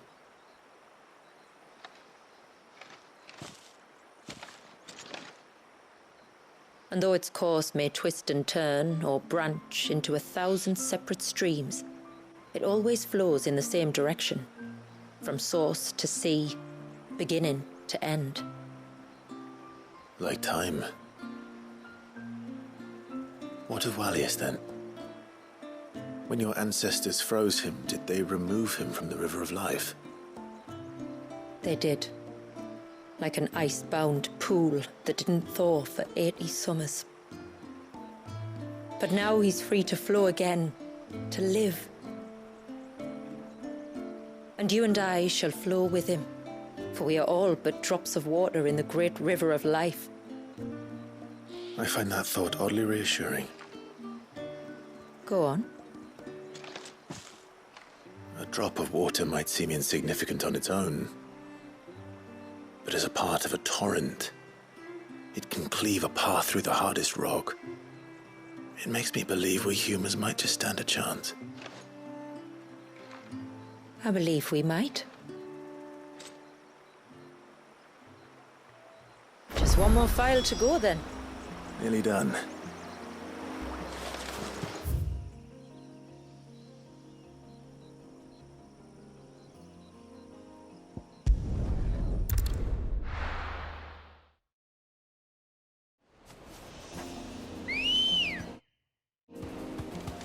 Ready, girl? Run like the wind.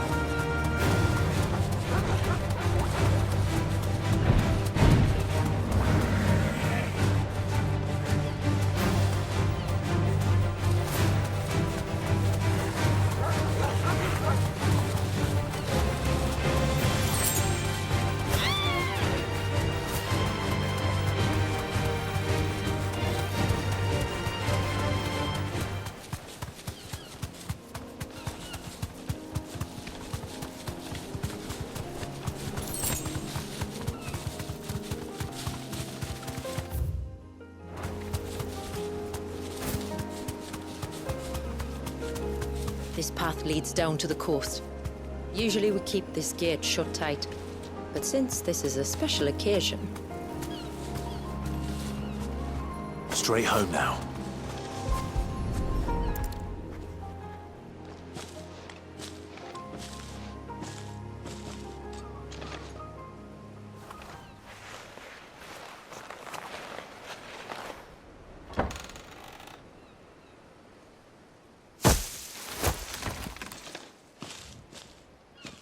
Thank the tides the weather held.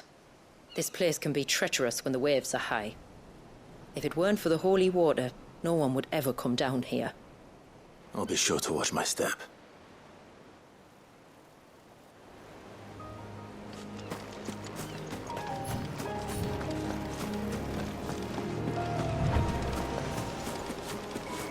Water flows to the sea, then rises into the clouds. Just like life, the end is not the end, only a new beginning.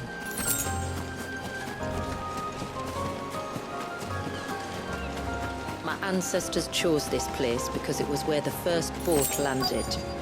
And it's a good thing they didn't land closer to the surge. Quite.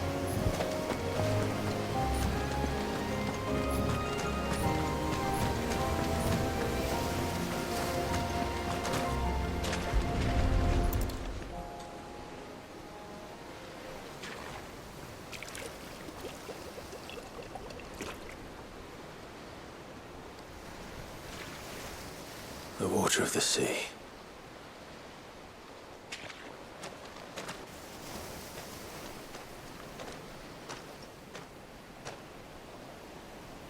I still can't help but be awed by it. Oh? All that wave ever made me feel was pity and sorrow for the innocent life trapped inside it. The child my great-grandfather sacrificed to try to change his people's fate. It was wrong, an unforgivable sin. But I often wonder, will my descendants ever forgive me for what I have done? As tributary, I've faced many difficult choices. And though I've always striven to do what's best for my people, here we live in poverty, hidden away from the world. So have my choices denied them a better life, just as my ancestors denied Walyas his? No. You would not forcibly sacrifice one of your people to save the others. You do the best you can for all of them, as do I. We share in their woes, just as we share in their joys. And the most we can do is try to bring them more of the latter.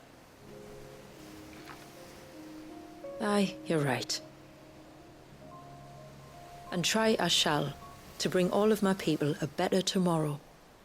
Walyas included. Then I wish you luck. If my time with the boy is any indication, he's going to be quite a handful. Then we must start as we mean to go on, and give him the very best welcome we can. Where to next, then? Back to the village, to find out if my brother has made the necessary preparations.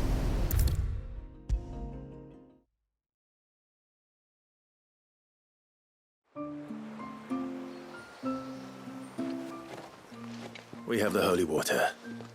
Is everything else in place? All ready to go.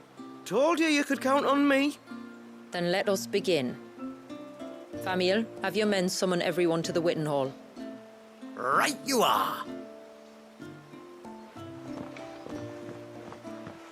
Ashula, wait. I don't know the words. Don't worry. There aren't many of them. We'll have time enough to practice before people arrive.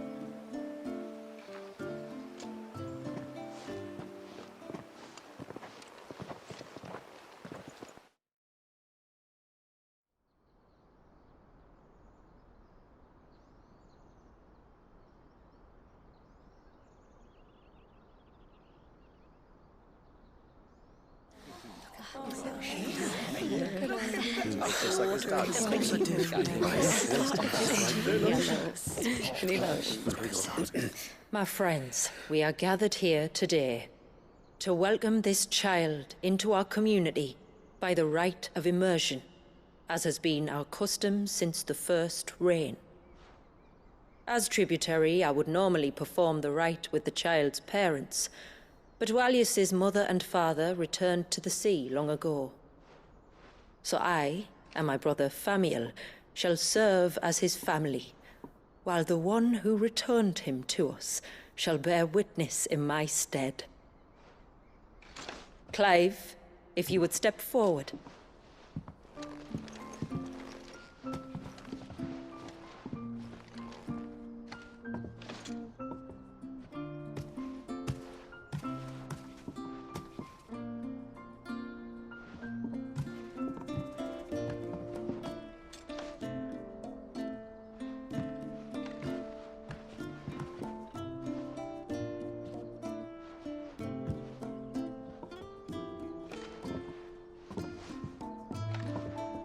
Like the rain that falls on the mountains tall, are we born.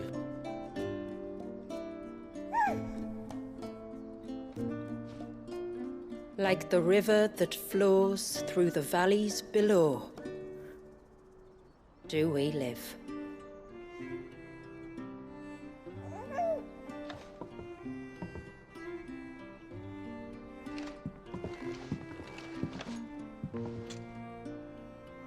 Like the boundless sea, where the currents run free, do we die, and to the clouds then rise again.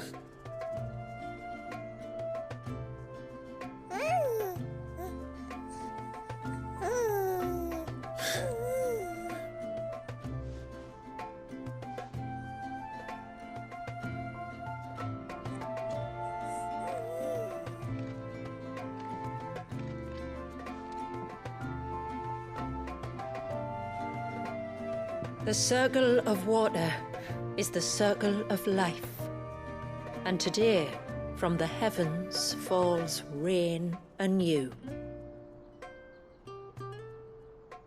This child, Walyas, now joins our stream, and he shall flow with us from the mountains to the sea.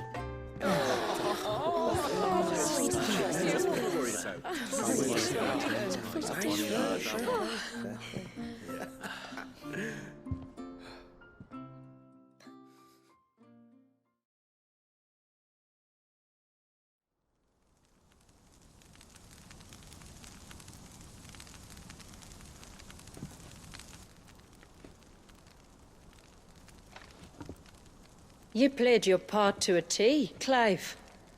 Thank you. It means a lot to us. I was honored to be asked. And terrified I'd miss. Now that you're part of the family, young Walyas, my lad, Uncle Samuel can teach you the ways of the world. Oh no, he can't. Eh? Don't be so hasty. Your brother's knack for self-preservation might serve him well. Ha! You are never going to let me live that down, are you?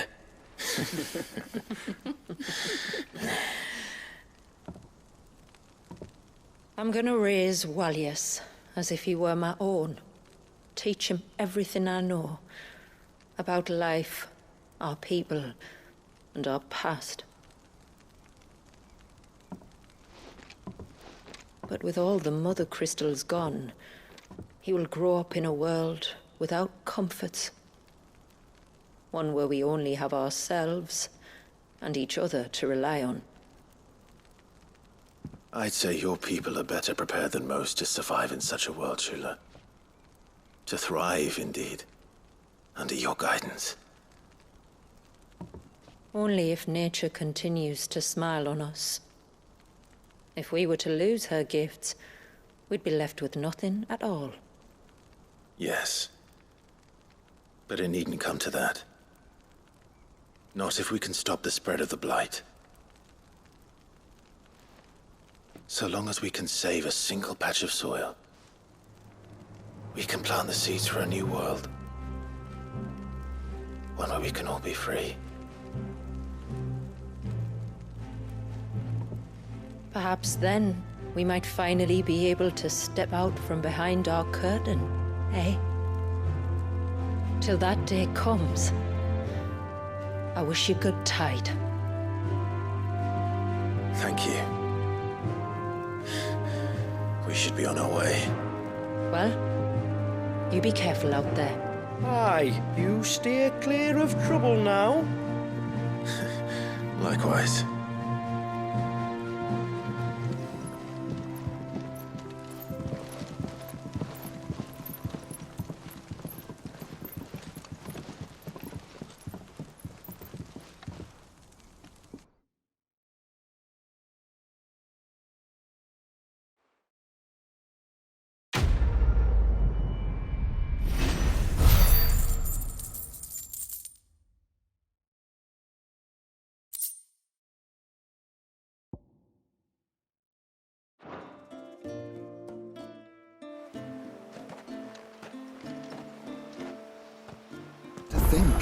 We must be the first outsiders to have witnessed that rite in over a century.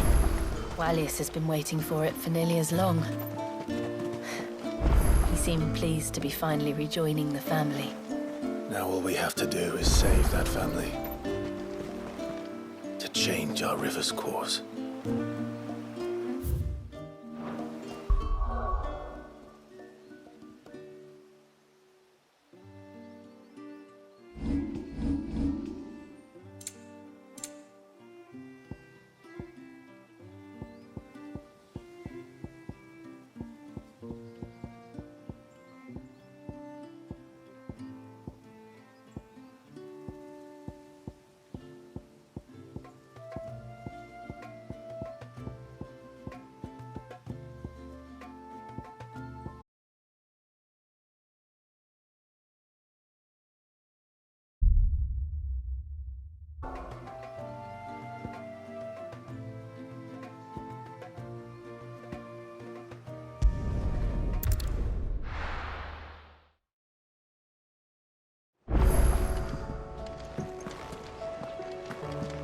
Do you think they'll come back?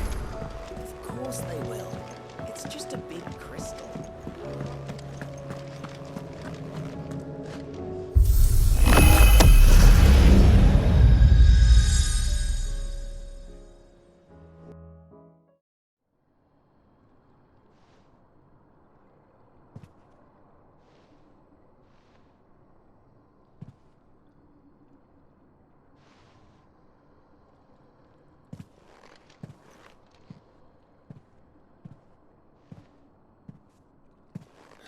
What is this? Muthos. You plumbed the very abyss, yet still you hunger. We are impressed. Is that so?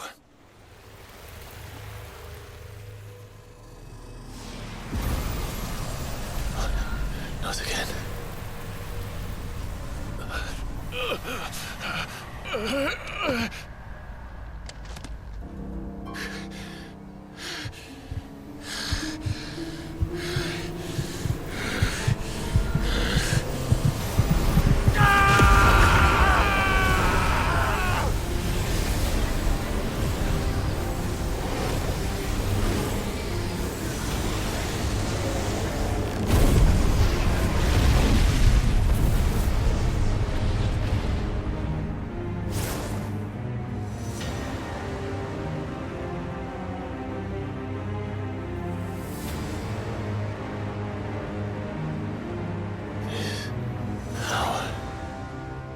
Is ours, and now it is yours.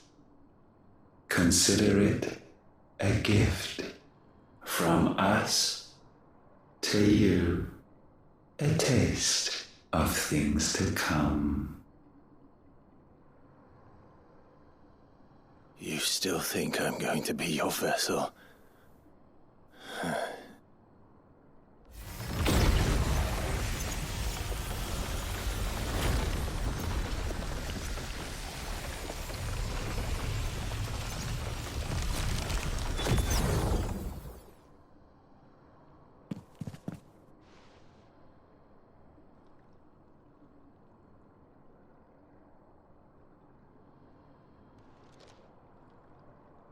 I'll take your gift then, Ultima.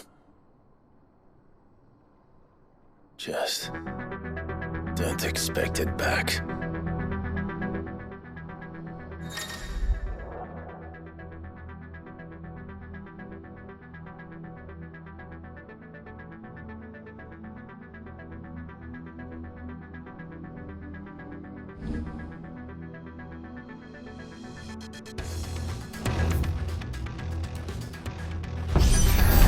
You hear me? I will never be yours! Yeah!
whoever rail against our gifts. Remain all too eager to avail yourself of them. Perhaps you require more time to reflect.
yourself!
Thanks, Gal.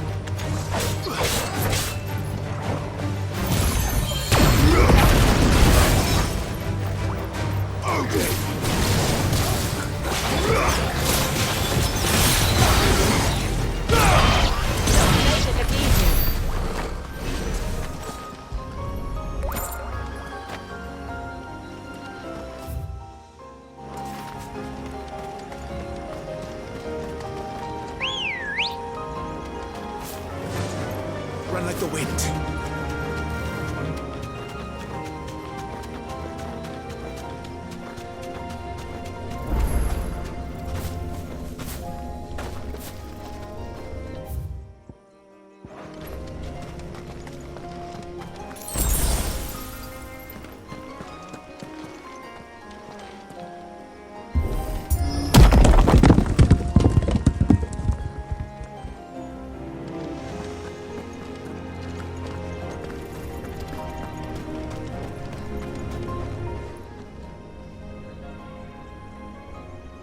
This one's awake.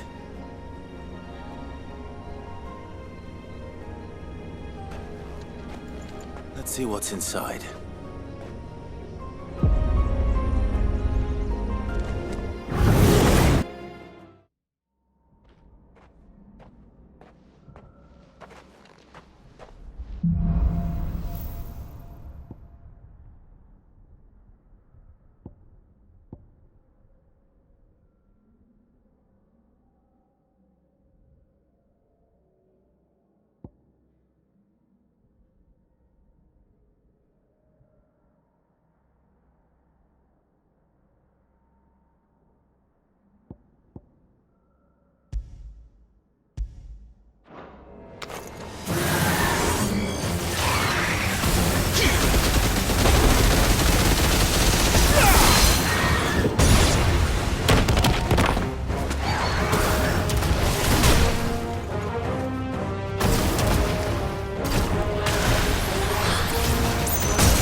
You don't reckon Shula's thinking of discoloring? I'm so sorry for all the trouble I've put you to. It all seems like madness now. I will have to charge you.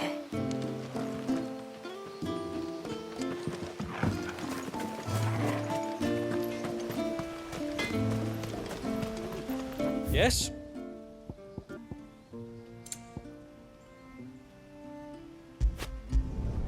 I'd like to see another smith do better.